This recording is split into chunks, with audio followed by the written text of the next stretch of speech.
जय मालकां दी, जय मालकां दी, जय मालकां दी। और सारे ठीक हो तुसीं? सो अज दा सत्संग शुरू करिए। उस तो पहला जिस तरह तुहानूं दस्सिया ही है और तुसीं देखिया कि केक सैरामनी भी हुई है, केक भी कटे गए है, क्योंकि अज बहुत बच्चों के जन्मदिन सी। तकरीबन 5-6 केक कटे हैं। सब तो पहला तो वो छोटे छोटे बच्चे जिन्हों के केक कटे गए है और उन्होंने जन्मदिन है, असी अपने वालों उन्होंने माता पिता को बहुत बहुत बधाई देवांगे, मुबारकबाद देवांगे।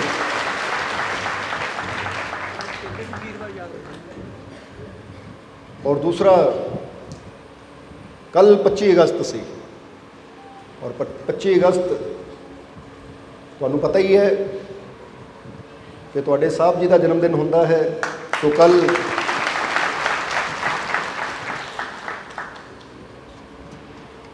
तुहाडे साहब जी के जन्मदिन की खुशी विच राती भी जिन्ने जी भी इकट्ठे होए सी उन्हां नाल भी आनंद लिया और अज भी असीं सत्संग का आनंद लेना है, क्योंकि मालकां नाल प्रेम करने वाला एक परिवार जिन्हां ने बेनती की सी कि मालको साहब जी के जन्मदिन की खुशी में असी दरबार से सत्संग करवाना चाहते हैं। सो उन्होंने चोली चो रहमत मालका ने पाई है और अज का सत्संग साहब जी के जन्मदिन की खुशी का सत्संग इस परिवार वालों हो रहा है। और उसके नाल एक होर परिवार है जो स्कॉटलैंड बैठा है, वो भी साडा ही परिवार है, मालका का परिवार है, बड़ा प्यार करता है साडे नाल। और देखो खुशी की गल यह है कि 25 तरीक का तुहाडे साहब जी का जन्मदिन है और 26 का मालका का उत्थे बच्चा है राहुल, वह जन्मदिन है, यानी अज 26 है। तो उन्होंने भी भावना सी कि मालको असी चाहते हैं कि साड़ी हर खुशी मालकां दे नाल है। बेशक असी बाहर बैठे हैं पर असी चाहते हैं कि साडे बेटे के जन्मदिन की जिहड़ी ये खुशी है ये पूर्ण उदों होएगी जदों मालक उहदी जन्मदिन की खुशी में सत्संग करनगे। इसलिए समझ लो उस परिवार वालों भी अज ये सत्संग उस बच्चे के जन्मदिन की खुशी का हो रहा है। यानी कि अज असी तुहाडे साहब जी के जन्मदिन नूं और वो बच्चे राहुल के जन्मदिन नूं इकट्ठा कर दिता। समझते हो कि इसलिए इन्हां दोनों परिवारों वास्ते मालिक के चरणों च आओ रल के बेनती करिए, क्योंकि बड़ा प्यार करते हैं। हर खुशी हर हालात दे विच ये हमेशा अपने मालिक का शुक्र करते हैं, अपने मालिक को याद रखते हैं, बड़ा विश्वास रखते हैं और मालिका ने कमी भी कोई नहीं इन्होंने रहन दी। सब तो पहली गल दसना चाहांगे कि जिहड़ा राजकुमार स्कॉटलैंड दे विच है वो बिल्कुल अनपढ़ है, अंगूठा छाप है। समझते हो कि नहीं? जदों इत्थों उन्हें पासपोर्ट लाया सी वर्क विजे वास्ते तो बेनती की सी मालको मैनू कुछ नहीं आता, अनपढ़ है, मैनू तो नाम लिखना भी नहीं आता, तुसी रहमत करनी है। बेनती की, जदों पासपोर्ट लाया तो थोड़े समय च उन्होंने वर्क वीज़ा मिल गया, फिर बाहर चला गया और बाद चो बाहर गया कि मालको इत्थे कुछ टैसट देने पैंदे है पक्के होने वास्ते, टैसट देने पैंदे। तो मैं पढ़िया लिखिया है नहीं, वो क्या फिक्र ना कर, जे तू नहीं पढ़िया तेरा मालिक तो पूरा ज्ञानवान है ना, तू मालिक के भरोसे जा, टैसट दे, क्योंकि उत्थे टैसट दे ना कोई टिक मार के करनी होंदी है, इत्थे सही करना, इत्थे इदां करना, इत्थे इदां करना, कई किताबां पढ़नियां पैंदियां फिर किते जाके। पर वो दसदा है कि जदों मैं टैसट देण गया मैं अखां बंद करके लांदा रहा मालका का नाम लैके, और टैसट विचों पास हो गया और अज वो पक्का है उत्थे पूरी तरह, यानी उधरली PR मिल चुकी है। और फिर बच्चों को उसने बुलाया। और ये भी गल है कि जदों ड्राइविंग टैसट देना सी या अपने कोई होर टैसट देने बच्चों ने, तो बच्चे भी कहते मालको असीं ये सोच के जाते सी जदों साडे पिता ते मालक ने एडी रहमत की तो साडे भी मालक रहमत करनगे। अज वो पूरा परिवार मालक की रहमत के नाल वो आप इस चीज़ का शुकराना करते कि मालका ने सानू कखां तो अज लखां तक नहीं करोड़ां तक पहुँचा दिता। तो बहुत मालक की कृपा है उस परिवार ते। जदों असीं स्कॉटलैंड गए सी तो उस परिवार को सेवा करने का मौका मिलिया, साडे नाल उत्थे जो प्रोग्राम सी उस परिवार को मौका मिले और अज भी वो याद करते और बेनती करते कि मालको हालात ठीक हो तो जल्दी साडे को दोबारा आओ तुसीं।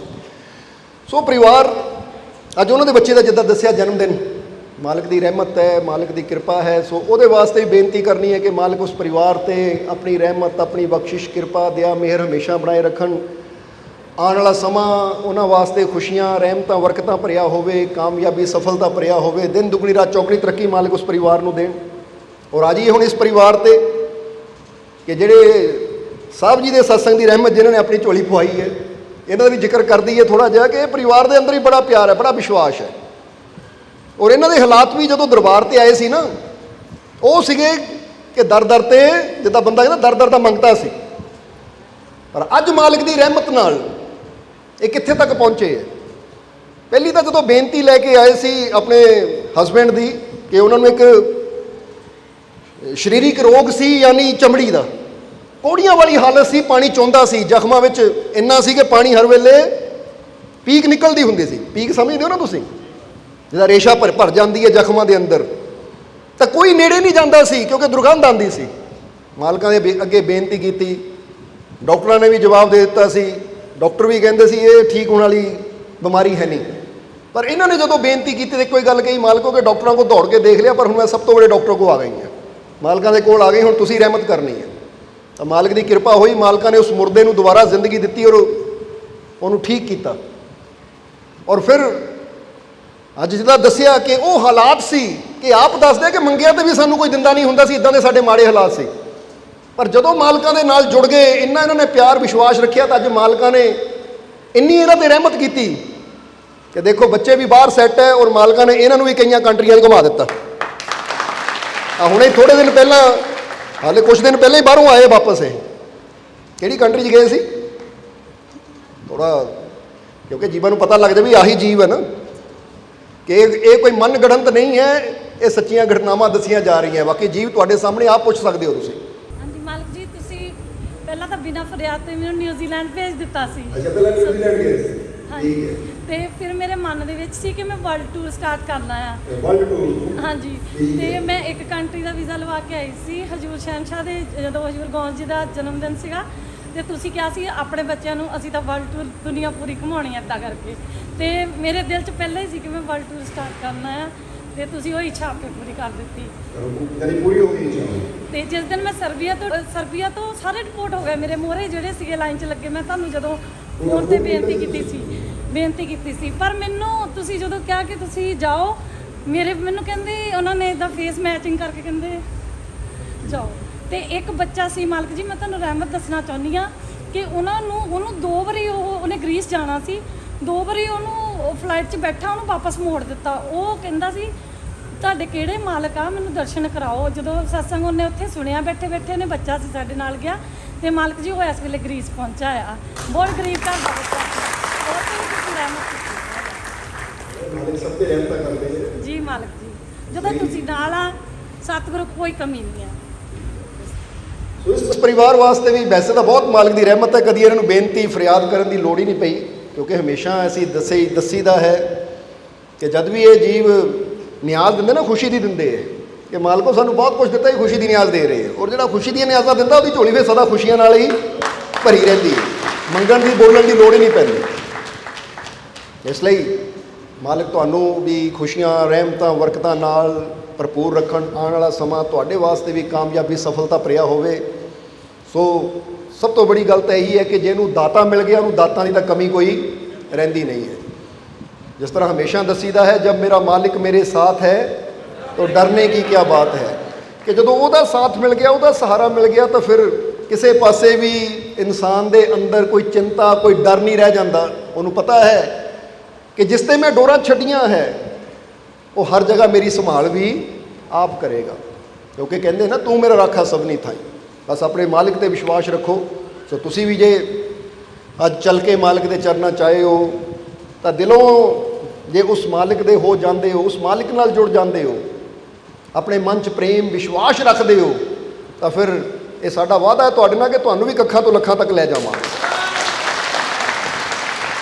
ਕਿਉਂਕਿ ਧਰਤੀ ਉਹੀ ਹੈ, ਜਿਹਨੇ ਬੀਜ ਪਾ ਦੇਣਾ ਨਾ, ਫਲ ਤਾਂ ਉਹਨੂੰ ਮਿਲਣਾ ਹੀ ਮਿਲਣਾ ਹੈ। ਇਸੇ ਤਰ੍ਹਾਂ ਵਿਸ਼ਵਾਸ ਔਰ ਪ੍ਰੇਮ ਦੀ ਧਰਤੀ ਐਸੀ ਹੈ ਕਿ ਅਗਰ ਇਨਸਾਨ ਆਪਣੇ ਅੰਦਰ ਪ੍ਰੇਮ ਔਰ ਵਿਸ਼ਵਾਸ ਰੱਖੇ, ਮਾਲਿਕ ਤੇ ਯਕੀਨ ਰੱਖੇ, ਔਰ ਫਿਰ ਆਪਣੀ ਪ੍ਰਾਰਥਨਾ ਦਾ ਬੀਜ ਜਦੋਂ ਇਨਸਾਨ ਉਹ ਭੂਮੀ 'ਚ ਬੋਂਦਾ ਹੈ, ਪ੍ਰੇਮ ਔਰ ਵਿਸ਼ਵਾਸ ਦੀ ਭੂਮੀ 'ਚ, ਧਰਤੀ 'ਚ, ਤਾਂ ਫਿਰ ਉਹਨੂੰ ਫਲ ਵੀ ਜ਼ਰੂਰ ਲੱਗਦੇ ਆ।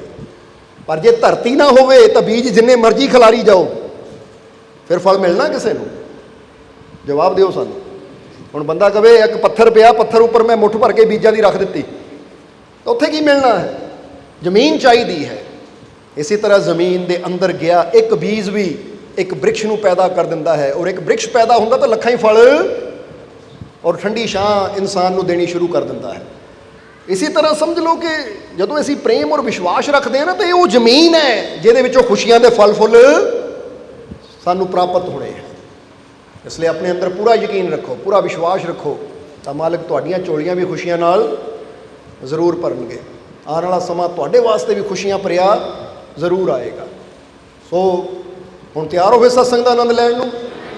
ਸਮਾਈਲ ਕਰੋ, ਫਿਰ ਹੱਸ ਕੇ ਦਿਖਾਓ, ਜ਼ਰਾ ਸਮਾਈਲ ਰੱਖਿਆ ਕਰੋ ਆਪਣੇ ਫੇਸ 'ਤੇ, ਕਿਉਂਕਿ ਹਮੇਸ਼ਾ ਦੱਸੀਦਾ ਹੈ ਕਿ ਤੁਹਾਡੀ ਸਮਾਈਲ, ਤੁਹਾਡਾ ਜਿਹੜਾ ਇਹ ਨਾ ਫੇਸ ਹੈ, ਇਹ 'ਤੇ ਜਦੋਂ ਸਮਾਈਲ ਆਉਂਦੀ ਹੈ ਤਾਂ ਫਿਰ ਇਹ ਸਮਾਈਲ ਇੱਕ ਬੀਜ ਦਾ ਕੰਮ ਕਰਦੀ ਹੈ, ਔਰ ਜਦੋਂ ਇਹ ਬੀਜ ਪ੍ਰਭੂ ਦੀ ਤਰਫ ਜਾਂਦਾ ਹੈ ਨਾ, ਤਾਂ ਕਈ ਗੁਣਾ ਹੋ ਕੇ ਉਹ ਸਾਡੀ ਤਰਫ ਵਾਪਸ ਵੀ ਆਉਂਦਾ ਹੈ। ਇਸ ਲਈ ਚਾਹੁੰਦੇ ਹੋ ਨਾ ਜੀਵਨ 'ਚ ਖੁਸ਼ੀਆਂ, ਆਨੰਦ, ਸ਼ਾਂਤੀ, ਸਕੂਨ, ਤਾਂ ਫਿਰ ਵਿਸ਼ਵਾਸ ਰੱਖੋ ਕਿ ਮੇਰਾ ਮਾਲਿਕ ਹਰ ਕਦਮ 'ਤੇ ਮੇਰੀਆਂ ਝੋਲੀਆਂ ਖੁਸ਼ੀਆਂ ਨਾਲ, ਮੇਰੇ ਸਾਰੇ ਦੁੱਖ ਦੂਰ, ਮੈਨੂੰ ਆਪਣੇ ਮਾਲਿਕ 'ਤੇ ਪੂਰਾ ਬਸ ਇਹ ਚੀਜ਼ਾਂ, ਇਹ 3-4 ਸ਼ਬਦ ਹੀ ਐਸੇ ਹੈ ਕਿ ਅਗਰ ਇਨਸਾਨ ਇਹ ਦਿਲੋਂ ਬੋਲਦਾ ਹੈ ਤਾਂ ਫਿਰ ਇਨਸਾਨ ਨੂੰ ਕਮੀ ਕੋਈ ਨਹੀਂ ਰਹਿੰਦੀ। ਸਮਝਦੇ ਹੋ ਕਿ ਨਹੀਂ? ਇਸ ਲਈ ਆਓ ਹੁਣ ਸਤਸੰਗ ਦਾ ਆਨੰਦ ਲਈਏ ਔਰ ਮਾਲਕ ਦੀਆਂ ਰਹਿਮਤਾਂ ਨੂੰ ਪ੍ਰਾਪਤ ਕਰਕੇ ਆਪਣਾ ਜੀਵਨ ਸਫਲ ਬਣਾਈਏ। ਸੋ ਇੱਕ ਵਾਰ ਫਿਰ ਤੁਹਾਨੂੰ, ਇਸ ਪਰਿਵਾਰ ਨੂੰ ਔਰ ਰਾਹੁਲ ਦੇ ਪਰਿਵਾਰ ਨੂੰ ਜੋ ਕਿ ਸਕਾਟਲੈਂਡ 'ਚ ਬੈਠਾ ਹੈ, ਔਰ ਉਹਨਾਂ ਦੇ ਕੁਝ ਪਰਿਵਾਰ ਦੇ ਮੈਂਬਰ ਇੱਧਰ ਵੀ ਹੈ, ਸੋ ਅਸੀਂ ਇੱਕ ਵਾਰ ਫਿਰ ਸਾਹਿਬ ਜੀ ਦੇ ਔਰ ਰਾਹੁਲ ਦੇ ਜਨਮ ਦਿਨ ਦੀ ਬਹੁਤ ਬਹੁਤ ਵਧਾਈ ਦੇਵਾਂਗੇ। ਮਾਲਕ ਆਪਣੀ ਰਹਿਮਤ ਹਮੇਸ਼ਾ ਤੁਹਾਡੇ 'ਤੇ ਬਣਾਏ ਰੱਖਣ। ਜੈ ਮਾਲਕਾਂ ਦੀ, ਜੈ ਮਾਲਕਾਂ ਦੀ, ਜੈ ਮਾਲਕਾਂ ਦੀ।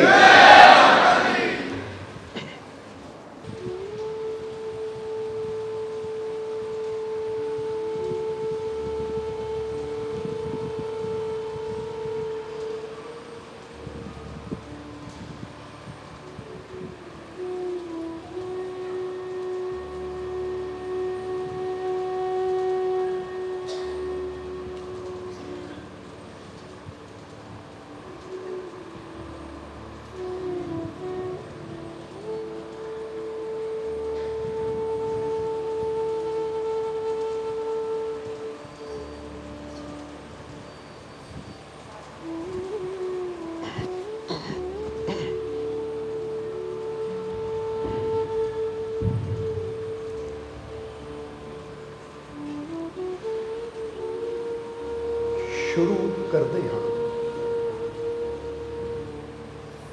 ਉਸ ਦੋ ਜਹਾਨ ਦੇ ਪਾਲਨਹਾਰ ਦਾ ਨਾਮ ਲੈ ਕੇ, ਜੋ ਸਭ 'ਤੇ ਬਹੁਤ ਹੀ ਰਹਿਮਤਾਂ ਔਰ ਬਖਸ਼ਿਸ਼ਾਂ ਕਰਨੇ ਵਾਲਾ ਹੈ। ਅੱਜ ਦਾ ਇਹ ਸਤਸੰਗ ਅਸੀਂ ਸਾਈਂ ਬੁੱਲੇ ਸ਼ਾਹ ਦੇ ਇੱਕ ਕਲਾਮ ਤੋਂ ਸ਼ੁਰੂ ਕਰਾਂਗੇ, ਕਿਉਂਕਿ ਸਾਈਂ ਬੁੱਲੇ ਸ਼ਾਹ ਜਿਨ੍ਹਾਂ ਨੇ ਆਪਣੇ ਸ਼ਬਦਾਂ ਦੇ ਜ਼ਰੀਏ ਬਹੁਤ ਕੁਝ ਸਮਝਾਇਆ ਹੈ ਔਰ ਖਾਸ ਕਰਕੇ ਉਹ ਰਸਤਾ ਦਿਖਾਇਆ ਹੈ ਕਿ ਅਗਰ ਉਸ ਰਸਤੇ ਨੂੰ ਅਸੀਂ ਸਮਝ ਲਈਏ ਤਾਂ ਅਸੀਂ ਬੜੀ ਆਸਾਨੀ ਦੇ ਨਾਲ ਆਪਣੇ ਮਾਲਿਕ ਦੀਆਂ, ਆਪਣੇ ਰੱਬ ਦੀਆਂ ਰਹਿਮਤਾਂ ਤੱਕ ਪਹੁੰਚ ਸਕਦੇ ਹਾਂ। ਹੁਣ ਇੱਥੇ ਜੋ ਕਲਾਮ ਅਸੀਂ ਸਾਈਂ ਬੁੱਲੇ ਸ਼ਾਹ ਦਾ ਦੱਸਣ ਜਾ ਰਹੇ ਹਾਂ ਤੁਹਾਨੂੰ, ਬਹੁਤ ਮਸ਼ਹੂਰ ਕਲਾਮ ਹੈ, ਬਸ ਇਹਦੀ ਗਹਿਰਾਈ ਨੂੰ ਅੱਜ ਥੋੜਾ ਸਮਝਣਾ ਹੈ। ਕੀ ਕਹਿੰਦੇ ਆ ਸਾਈਂ ਬੁੱਲੇ ਸ਼ਾਹ? ਬੁੱਲੇ ਸ਼ਾਹ ਦੱਸਦੇ ਹੈ ਕਿ ਬਾਝੋਂ ਕਲਬ ਜੇ ਕਰੇ ਇਬਾਦਤ, ਕਦੇ ਨਾ ਬਣੇ ਨਮਾਜ਼ੀ। ਜਦ ਤੱਕ ਇਸ਼ਕ ਨਾ ਹੋਸੀ ਦਿਲ ਵਿੱਚ, ਰੱਬ ਨਾ ਹੋਸੀ ਰਾਜ਼ੀ। ਨਾ ਬਣ ਮੋਮਿਨ, ਨਾ ਬਣ ਕਾਫਿਰ, ਨਾ ਪੰਡਤ ਨਾ ਕਾਜ਼ੀ। ਉਹ ਬੁੱਲੇ ਸ਼ਾਹ ਉੱਠ ਯਾਰ ਮਨਾ ਲੈ, ਲਾ ਕੇ ਸਿਰ ਦੀ ਬਾਜ਼ੀ। ਜਰਾ ਦੇਖਣਾ, ਹੁਣ ਬੁੱਲੇ ਸ਼ਾਹ ਇਹ 4 ਲਾਈਨਾਂ ਦੇ ਸ਼ਬਦ ਅੰਦਰ ਇਸ਼ਾਰਾ ਬੜਾ ਗਹਿਰਾ ਕਰਦੇ ਹੈ, ਕਿਉਂਕਿ ਅੱਜ ਇਨਸਾਨ ਉਹ ਰੱਬ ਨੂੰ ਪਾਉਣ ਵਾਸਤੇ, ਰੱਬ ਦੀਆਂ ਰਹਿਮਤਾਂ ਨੂੰ ਪਾਉਣ ਵਾਸਤੇ ਬਹੁਤ ਕੁਝ ਕਰਦਾ ਹੈ, ਪਰ ਫਿਰ ਵੀ ਉਹਨੂੰ ਰੱਬ ਮਿਲਦਾ ਨਹੀਂ ਹੈ। ਫਿਰ ਵੀ ਉਹਨੂੰ ਆਨੰਦ ਮਿਲਦਾ ਨਹੀਂ ਹੈ। ਕਾਰਨ ਕੀ ਹੈ? ਕਾਰਨ ਇਹ ਹੈ ਕਿ ਅੱਜ ਬੰਦਾ ਜੋ ਕਰਦਾ ਹੈ ਨਾ, ਉਹ ਸਭ ਕੁਝ ਬਾਹਰ ਹੀ ਹੈ। ਪਰ ਜੇ ਪ੍ਰਭੂ ਨੂੰ ਪਾਣਾ ਹੈ ਤਾਂ ਕਹਿੰਦੇ ਤੂੰ ਬਾਹਰ ਜੋ ਮਰਜ਼ੀ ਕਰੀ ਜਾ, ਪ੍ਰਮਾਤਮਾ ਨਹੀਂ ਮਿਲਣਾ ਜਦ ਤੱਕ ਆਪਣੇ ਅੰਦਰ ਨਹੀਂ ਉਤਰੇਗਾ। ਹੁਣ ਅੰਦਰ ਉਤਰਨ ਦਾ ਮਤਲਬ ਕੀ ਹੈ? ਅੱਜ ਇਹੀ ਥੋੜਾ ਜਿਹਾ ਸਮਝਣਾ ਹੈ, ਕਿਉਂਕਿ ਉਹਦੀਆਂ ਰਹਿਮਤਾਂ ਦੀ ਜ਼ਰੂਰਤ ਤਾਂ ਸਾਰਿਆਂ ਨੂੰ ਹੈ, ਖੁਸ਼ੀਆਂ ਦੀ ਜ਼ਰੂਰਤ ਤਾਂ ਸਾਰਿਆਂ ਨੂੰ ਹੈ, ਜੀਵਨ 'ਚ ਆਨੰਦ, ਕਾਮਯਾਬੀ, ਸਫਲਤਾ ਦੀ ਜ਼ਰੂਰਤ ਸਾਰਿਆਂ ਨੂੰ ਹੈ। ਇਸ ਲਈ ਬਾਹਰੋਂ ਅਸੀਂ ਕੁਝ ਵੀ ਕਰੀ ਜਾਈਏ, ਪਰ ਜੇ ਅੰਦਰ ਬਦਲਾਵ ਨਾ ਕੀਤਾ ਤਾਂ ਉਦੋਂ ਤੱਕ ਸਾਨੂੰ ਉਹਦੀ ਰਹਿਮਤ ਨਹੀਂ ਮਿਲੇਗੀ, ਉਹ ਪ੍ਰਮਾਤਮਾ ਪ੍ਰਭੂ ਨਹੀਂ ਮਿਲੇਗਾ, ਕਾਮਯਾਬੀ, ਸਫਲਤਾ ਨਹੀਂ ਮਿਲੇਗੀ। ਸਮਝਣਾ ਜ਼ਰਾ। ਇਸ ਲਈ ਸਭ ਤੋਂ ਪਹਿਲਾਂ ਬਦਲਾਵ ਜ਼ਰੂਰੀ ਹੈ। ਕਿੱਥੇ? ਆਪਣੇ ਅੰਦਰ। ਹੁਣ ਜਿਸ ਤਰ੍ਹਾਂ ਇੱਥੇ ਇੱਕ ਛੋਟਾ ਜਿਹਾ ਸਵਾਲ ਤੁਹਾਨੂੰ ਪੁੱਛਣਾ ਹੈ, ਤੁਸੀਂ ਜਵਾਬ ਦੇਣਾ ਉਸ ਦਾ, ਕਿ ਇੱਕ ਫੈਕਟਰੀ ਹੈ। ਕੀ ਹੈ? ਇੱਕ ਫੈਕਟਰੀ। ਉਸ ਫੈਕਟਰੀ ਦੇ ਵਿੱਚ ਐਸਾ ਸਮਾਨ ਤਿਆਰ ਹੁੰਦਾ ਹੈ ਜੋ ਉਸ ਫੈਕਟਰੀ ਦੇ ਮਾਲਿਕ ਦੇ ਵਾਸਤੇ ਨੁਕਸਾਨਦਾਇਕ ਹੈ, ਜੋ ਉਸ ਫੈਕਟਰੀ ਦੇ ਮਾਲਿਕ ਵਾਸਤੇ ਫਾਇਦੇਮੰਦ ਨਹੀਂ ਹੈ। ਹੁਣ ਉਸ ਫੈਕਟਰੀ ਦੇ ਮਾਲਿਕ ਨੂੰ ਕੀ ਕਰਨਾ ਚਾਹੀਦਾ ਹੈ? ਜਵਾਬ ਦਿਓ ਸਾਨੂੰ। ਕਿ ਉਸ ਸਮਾਨ ਨੂੰ ਬਣਾਉਣਾ ਜਾਰੀ ਰੱਖਣਾ ਚਾਹੀਦਾ ਹੈ ਜਿਹੜਾ ਕਿ ਉਹਦੇ ਵਾਸਤੇ ਫਾਇਦੇਮੰਦ ਨਹੀਂ ਹੈ, ਉਹਦੇ ਵਾਸਤੇ ਨੁਕਸਾਨਦਾਇਕ ਹੈ, ਜਾਂ ਉਹਨੂੰ ਕੀ ਕਰਨਾ ਚਾਹੀਦਾ ਹੈ? ਜਰਾ ਜਵਾਬ ਦਿਓ। ਕੀ ਕਰਨਾ ਚਾਹੀਦਾ ਹੈ? ਹੁਣ ਤੁਹਾਡਾ ਜਵਾਬ ਹੈ ਕਿ ਜਿਹੜਾ ਉਹ ਸਮਾਨ ਫੈਕਟਰੀ ਦੇ ਮਾਲਿਕ ਵਾਸਤੇ ਫਾਇਦੇਮੰਦ ਨਹੀਂ ਹੈ, ਉਹਦੇ ਵਾਸਤੇ ਨੁਕਸਾਨਦਾਇਕ ਹੈ, ਉਹਨੂੰ ਬੰਦ ਕਰ ਦੇਣਾ ਚਾਹੀਦਾ ਹੈ। ਫਿਰ ਸ਼ੁਰੂ ਕੀ ਕਰਨਾ ਚਾਹੀਦਾ ਹੈ? ਹੁਣ ਫੈਕਟਰੀ ਤਾਂ ਬਣੀ ਹੋਈ ਹੈ, ਹੁਣ ਇਹ ਤਾਂ ਹੈ ਨਹੀਂ ਫੈਕਟਰੀ ਨੂੰ ਗਿਰਾ ਦੇਵੇ ਜਾਂ ਫੈਕਟਰੀ ਨੂੰ ਢਾ ਦੇਵੇ। ਹੁਣ ਉਹਦੇ 'ਚ ਉਹ ਚੀਜ਼ ਬਣ ਰਹੀ ਹੈ ਜੋ ਉਹਦੇ ਵਾਸਤੇ ਫਾਇਦੇਮੰਦ ਨਹੀਂ ਹੈ, ਜੋ ਉਹਦੇ ਵਾਸਤੇ ਨੁਕਸਾਨਦਾਇਕ ਹੈ। ਹੁਣ ਉਹਨੂੰ ਤਾਂ ਬੰਦ ਕਰ ਦੇਵੇ, ਤਾਂ ਫਿਰ ਕਰਨਾ ਕੀ ਚਾਹੀਦਾ ਉਹਨੂੰ? ਫਿਰ ਕਿ ਫੈਕਟਰੀ ਨੂੰ ਤਾਲਾ ਲਾ ਦੇਣਾ ਚਾਹੀਦਾ ਹੈ? ਫਿਰ ਕੀ ਕਰਨਾ ਚਾਹੀਦਾ? ਹੁਣ ਦੂਜਾ ਜਵਾਬ ਦਿਓ, ਦੇਖੀਏ ਕੀ ਕਰਨਾ ਚਾਹੀਦਾ ਹੈ। ਹੁਣ ਉਹਨੂੰ ਉੱਥੇ ਉਹ ਚੀਜ਼ ਬਣਾਉਣੀ ਸ਼ੁਰੂ ਕਰਨੀ ਚਾਹੀਦੀ ਹੈ ਜਿਹੜੀ ਉਹਦੇ ਵਾਸਤੇ ਫਾਇਦੇਮੰਦ ਹੋਵੇ, ਜਿਹੜੀ ਉਹਨੂੰ ਅੱਗੇ ਲੈ ਜਾਵੇ। ਕਿਉਂਕਿ ਇੱਕ ਉਹ ਚੀਜ਼ ਹੈ ਜੋ ਨੁਕਸਾਨ ਕਰ ਰਹੀ ਹੈ, ਪਿੱਛੇ ਲਿਜਾ ਰਹੀ ਹੈ, ਉਹਦੇ ਜੀਵਨ 'ਚ ਪਰੇਸ਼ਾਨੀਆਂ, ਤਕਲੀਫਾਂ ਭਰ ਰਹੀ ਹੈ। ਹੁਣ ਉਹਨੂੰ ਬੰਦ ਕਰੇ ਔਰ ਉਹ ਚੀਜ਼ ਨੂੰ ਬਣਾਉਣਾ ਸ਼ੁਰੂ ਕਰੇ ਜੋ ਉਹਨੂੰ ਅੱਗੇ ਲੈ ਕੇ ਜਾਵੇ, ਖੁਸ਼ੀ ਦੀ ਤਰਫ ਲੈ ਕੇ ਜਾਵੇ, ਕਾਮਯਾਬੀ ਦੀ ਤਰਫ ਲੈ ਕੇ ਜਾਵੇ, ਉਹਨੂੰ ਉਹਦੇ ਵਾਸਤੇ ਫਾਇਦੇਮੰਦ ਹੋਵੇ। ਇਹੀ ਜਵਾਬ ਹੈ ਨਾ ਤੁਹਾਡਾ। ਹੁਣ ਜ਼ਰਾ ਸੋਚੋ, ਸਮਝੋ। ਹੁਣ ਸਮਝ ਤੁਹਾਨੂੰ ਸਾਰੀ ਹੈ, ਪਰ ਫਿਰ ਵੀ ਇਹ ਤੋਂ ਫਾਇਦਾ ਕਿਉਂ ਨਹੀਂ ਲੈਂਦੇ? ਹੁਣ ਇੱਥੇ ਤੁਹਾਡੇ ਸਾਰਿਆਂ ਕੋਲ ਇੱਕ ਫੈਕਟਰੀ ਹੈ। ਉਹ ਫੈਕਟਰੀ ਪਤਾ ਕਿਹੜੀ ਹੈ? ਜ਼ਰਾ ਸੋਚਣਾ। ਇਹ ਤੁਹਾਡਾ ਦਿਮਾਗ, ਇਹ ਤੁਹਾਡਾ ਜੀਵਨ ਇੱਕ ਫੈਕਟਰੀ ਹੈ ਇਹ। ਹੁਣ ਇਹ ਦਿਮਾਗ, ਇਹ ਤੁਹਾਡਾ ਜੀਵਨ ਇੱਕ ਫੈਕਟਰੀ ਦਾ ਕੰਮ ਕਰਦਾ ਹੈ। ਇੱਥੇ ਦਿਮਾਗ ਦੀ ਗੱਲ ਕਰਾਂਗੇ ਅਸੀਂ, ਕਿਉਂਕਿ ਇਹਦੇ ਨਾਲ ਹੀ ਤਾਂ ਬਾਕੀ ਸਾਰੀਆਂ ਚੀਜ਼ਾਂ ਜੁੜੀਆਂ ਹੋਈਆਂ ਹੈ। ਦਿਮਾਗ ਯਾਨੀ ਸੋਚ, ਕਿਉਂਕਿ ਇਹ ਸਰੀਰ ਤਾਂ ਇੱਕ ਸਾਧਨ ਹੈ ਵਿਚਾਰਾ, ਸਮਝਦੇ ਹੋ ਕਿ ਨਹੀਂ? ਸੋਚ ਜੈਸੀ ਹੋਣੀ ਹੈ, ਸਰੀਰ ਨੇ ਉਦਾਂ ਦਾ ਕਰਨਾ ਸ਼ੁਰੂ ਕਰ ਦੇਣਾ ਹੈ। ਜੇ ਤੁਹਾਡੀ ਸੋਚ ਆਂਦੀ ਮੈਂ ਧਿਆਨ ਤੇ ਬੈਠਣਾ, ਤੁਸੀਂ ਧਿਆਨ ਤੇ ਬਹਿ ਜਾਓਗੇ। ਤੁਹਾਡੀ ਸੋਚ ਆਂਦੀ ਹੈ ਮੈਂ ਟੀਵੀ ਦੇਖਣਾ, ਤੁਸੀਂ ਟੀਵੀ ਦੇਖਣਾ ਸ਼ੁਰੂ ਕਰ ਦੋਗੇ। ਤੁਹਾਡੀ ਸੋਚ ਆਂਦੀ ਮੈਂ ਉੱਥੇ ਜਾਣਾ, ਤੁਸੀਂ ਉੱਧਰ ਤੁਰ ਪਾਓਗੇ। ਯਾਨੀ ਜੈਸੀ ਸੋਚ ਹੋਣੀ ਹੈ, ਸਾਡੀ ਬਾਡੀ ਨੇ, ਸਾਡੇ ਜਿਸਮ ਨੇ, ਸਾਡੇ ਸਰੀਰ ਨੇ ਵੈਸੀ ਹੀ ਹਰਕਤ ਕਰਨੀ। ਹੁਣ ਇੱਥੇ ਸਮਝ ਲਓ ਕਿ ਇਹ ਜੋ ਤੁਹਾਡਾ ਦਿਮਾਗ ਹੈ, ਇਹ ਵੀ ਉਹ ਫੈਕਟਰੀ ਹੈ। ਹੁਣ ਜਰਾ ਸੋਚੋ, ਇਹ ਫੈਕਟਰੀ 'ਚ ਜਿਹੜੇ ਵਿਚਾਰ ਹੈ ਨਾ, ਉਹ ਸਮਝ ਲਓ ਸਮਾਨ ਬਣ ਰਿਹਾ ਫੈਕਟਰੀ 'ਚ। ਸਮਝਦੇ ਹੋ ਕਿ ਨਹੀਂ? ਜਿੱਦਾਂ ਦੱਸਿਆ ਕਿ ਇੱਕ ਫੈਕਟਰੀ ਹੈ, ਉਹਦੇ ਅੰਦਰ ਉਹ ਚੀਜ਼ ਬਣ ਰਹੀ ਹੈ ਜੋ ਉਸ ਫੈਕਟਰੀ ਦੇ ਮਾਲਿਕ ਵਾਸਤੇ ਨੁਕਸਾਨਦਾਇਕ ਹੈ, ਫਾਇਦੇਮੰਦ ਨਹੀਂ ਹੈ, ਜੋ ਉਹਨੂੰ ਦਿਨ ਪ੍ਰਤੀ ਦਿਨ ਥੱਲੇ ਲੈ ਕੇ ਜਾ ਰਹੀ ਹੈ, ਉਹਦੇ ਜੀਵਨ 'ਚ ਦੁੱਖ ਹੀ ਭਰ ਰਹੀ ਹੈ। ਤਾਂ ਹੁਣ ਤੁਹਾਡਾ ਜਵਾਬ ਸੀ ਕਿ ਫਿਰ ਫੈਕਟਰੀ ਦੇ ਮਾਲਿਕ ਨੂੰ ਚਾਹੀਦਾ ਉਹ ਸਮਾਨ ਬਣਾਉਣਾ ਬੰਦ ਕਰ ਦੇਵੇ। ਹੁਣ ਇੱਥੇ ਤੁਹਾਡਾ ਦਿਮਾਗ ਇੱਕ ਫੈਕਟਰੀ ਹੈ, ਤਾਂ ਇਹਦੇ 'ਚ ਰੋਜ਼ ਉਹ ਸੋਚਾਂ ਬਣ ਰਹੀਆਂ ਹੈ। ਔਰ ਸੋਚਾਂ ਦੇਖੋ ਕਿਹੜੀਆਂ ਬਣ ਰਹੀਆਂ ਹੈ, ਤੁਹਾਡੇ ਅੰਦਰ ਹਰ ਵੇਲੇ ਉਹ ਸੋਚਾਂ ਨਿਕਲ ਰਹੀਆਂ ਹੈ, ਉਹ ਸੋਚਾਂ ਬਣ ਰਹੀਆਂ ਹੈ ਜੋ ਦਿਨ ਪ੍ਰਤੀ ਦਿਨ ਤੁਹਾਡੇ ਜੀਵਨ ਨੂੰ ਗਿਰਾਉਂਦੀਆਂ ਜਾ ਰਹੀਆਂ ਹੈ, ਜੋ ਦਿਨ ਪ੍ਰਤੀ ਦਿਨ ਤੁਹਾਨੂੰ ਨੁਕਸਾਨ ਪਹੁੰਚਾ ਰਹੀਆਂ ਹੈ। ਇਸ ਲਈ ਹੁਣ ਜ਼ਰੂਰੀ ਹੈ ਕਿ ਉਹ ਸੋਚਾਂ ਜਿਹੜੀਆਂ ਸਾਨੂੰ ਨੁਕਸਾਨ ਪਹੁੰਚਾਉਣ ਵਾਲੀਆਂ ਹੈ, ਸਾਨੂੰ ਗਿਰਾਉਣ ਵਾਲੀਆਂ ਹੈ, ਉਹਨਾਂ ਨੂੰ ਬੰਦ ਕਰੀਏ, ਤਾਂ ਉਹ ਸੋਚ ਨੂੰ ਬਣਾਈਏ ਜੋ ਸਾਨੂੰ ਫਾਇਦਾ ਦੇਵੇ। ਜੋ ਸਾਨੂੰ ਅੱਗੇ ਲੈ ਕੇ ਜਾਵੇ, ਜੋ ਸਾਨੂੰ ਖੁਸ਼ੀ ਦੇਵੇ। ਹੁਣ ਜਰਾ ਸਮਝਣਾ, ਇੱਥੇ ਅਸੀਂ ਹੁਣ ਖੋਲ ਕੇ ਦੱਸਾਂਗੇ ਕਿ ਇਨਸਾਨ ਦੀ ਕਿਹੜੀ ਸੋਚ ਇਨਸਾਨ ਨੂੰ ਗਿਰਾਉਂਦੀ ਹੈ, ਇਨਸਾਨ ਦੀ ਕਿਹੜੀ ਚੀਜ਼ ਸੋਚ ਇਨਸਾਨ ਨੂੰ ਤਕਲੀਫ ਦੇਣ ਵਾਲੀ ਹੈ।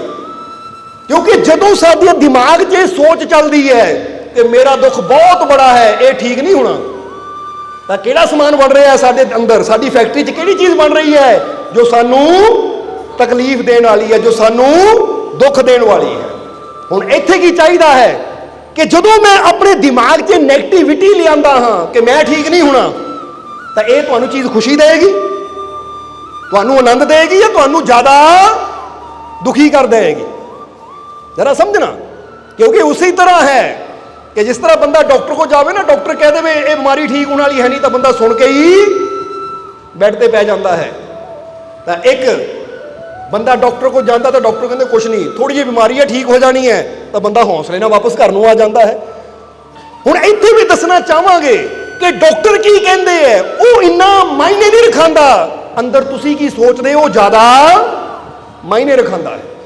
ਕਿਉਂਕਿ ਐਸੀਆਂ ਕੇਸ ਹਿਸਟਰੀਆਂ ਬਹੁਤ ਹੈ ਕਿ ਜਿੱਥੇ ਡਾਕਟਰਾਂ ਨੇ ਕਹਿ ਦਿੱਤਾ ਸੀ ਇਹਨਾਂ ਬਚਣਾ ਨਹੀਂ ਹੈ, ਇਹਨਾਂ ਠੀਕ ਨਹੀਂ ਹੋਣਾ, ਇਹ ਬਿਮਾਰੀ ਲਾ ਇਲਾਜ ਹੈ, ਪਰ ਉਹ ਬਿਮਾਰੀਆਂ ਵੀ ਠੀਕ ਹੋ ਗਈਆਂ ਕਿਉਂਕਿ ਬੰਦੇ ਨੇ ਉਹ ਡਾਕਟਰਾਂ ਦੀ ਸੁਣ ਤਾਂ ਲਈ ਪਰ ਮੰਨੀ ਨਹੀਂ, ਸੁਣ ਲਈ ਪਰ ਮੰਨੀ ਨਹੀਂ। ਮੰਨੀ ਕਿਹਦੀ? ਮੰਨੀ ਉਹਨਾਂ ਨੇ ਗੁਰੂਆਂ ਰਹਿਬਰਾਂ ਸੰਤਾਂ ਦੀ, ਜਿਨ੍ਹਾਂ ਨੇ ਕਿਹਾ ਆਪਣੇ ਰੱਬ ਤੇ ਵਿਸ਼ਵਾਸ ਰੱਖੋ ਤਾਂ ਅਸੰਭਵ ਵੀ ਸੰਭਵ ਹੋ ਜਾਏਗਾ, ਨਾ ਮੁਮਕਿਨ ਵੀ ਮੁਮਕਿਨ ਹੋ ਜਾਏਗਾ। ਹੁਣ ਇਹਨੂੰ ਕਹਿੰਦੇ ਹੈ ਕਿ ਜਦੋਂ ਅਸੀਂ ਵਿਸ਼ਵਾਸ ਵਾਲੀ ਸੋਚ ਰੱਖਦੇ ਹਾਂ ਕਿ ਮੈਂ ਠੀਕ ਹੋ ਸਕਦਾ ਹਾਂ ਕਿਉਂਕਿ ਮੇਰੇ ਮਾਲਿਕ ਦੀ ਰਹਿਮਤ ਮੇਰੇ ਨਾਲ ਹੈ, ਇਹ ਹੁਣ ਉਹ ਸੋਚ ਹੈ ਜਿਹੜੀ ਇਨਸਾਨ ਨੂੰ ਕਾਮਯਾਬੀ ਦੀ ਤਰਫ ਲੈ ਕੇ ਜਾਂਦੀ ਹੈ, ਖੁਸ਼ੀ ਦੀ ਤਰਫ ਲੈ ਕੇ ਜਾਂਦੀ ਹੈ।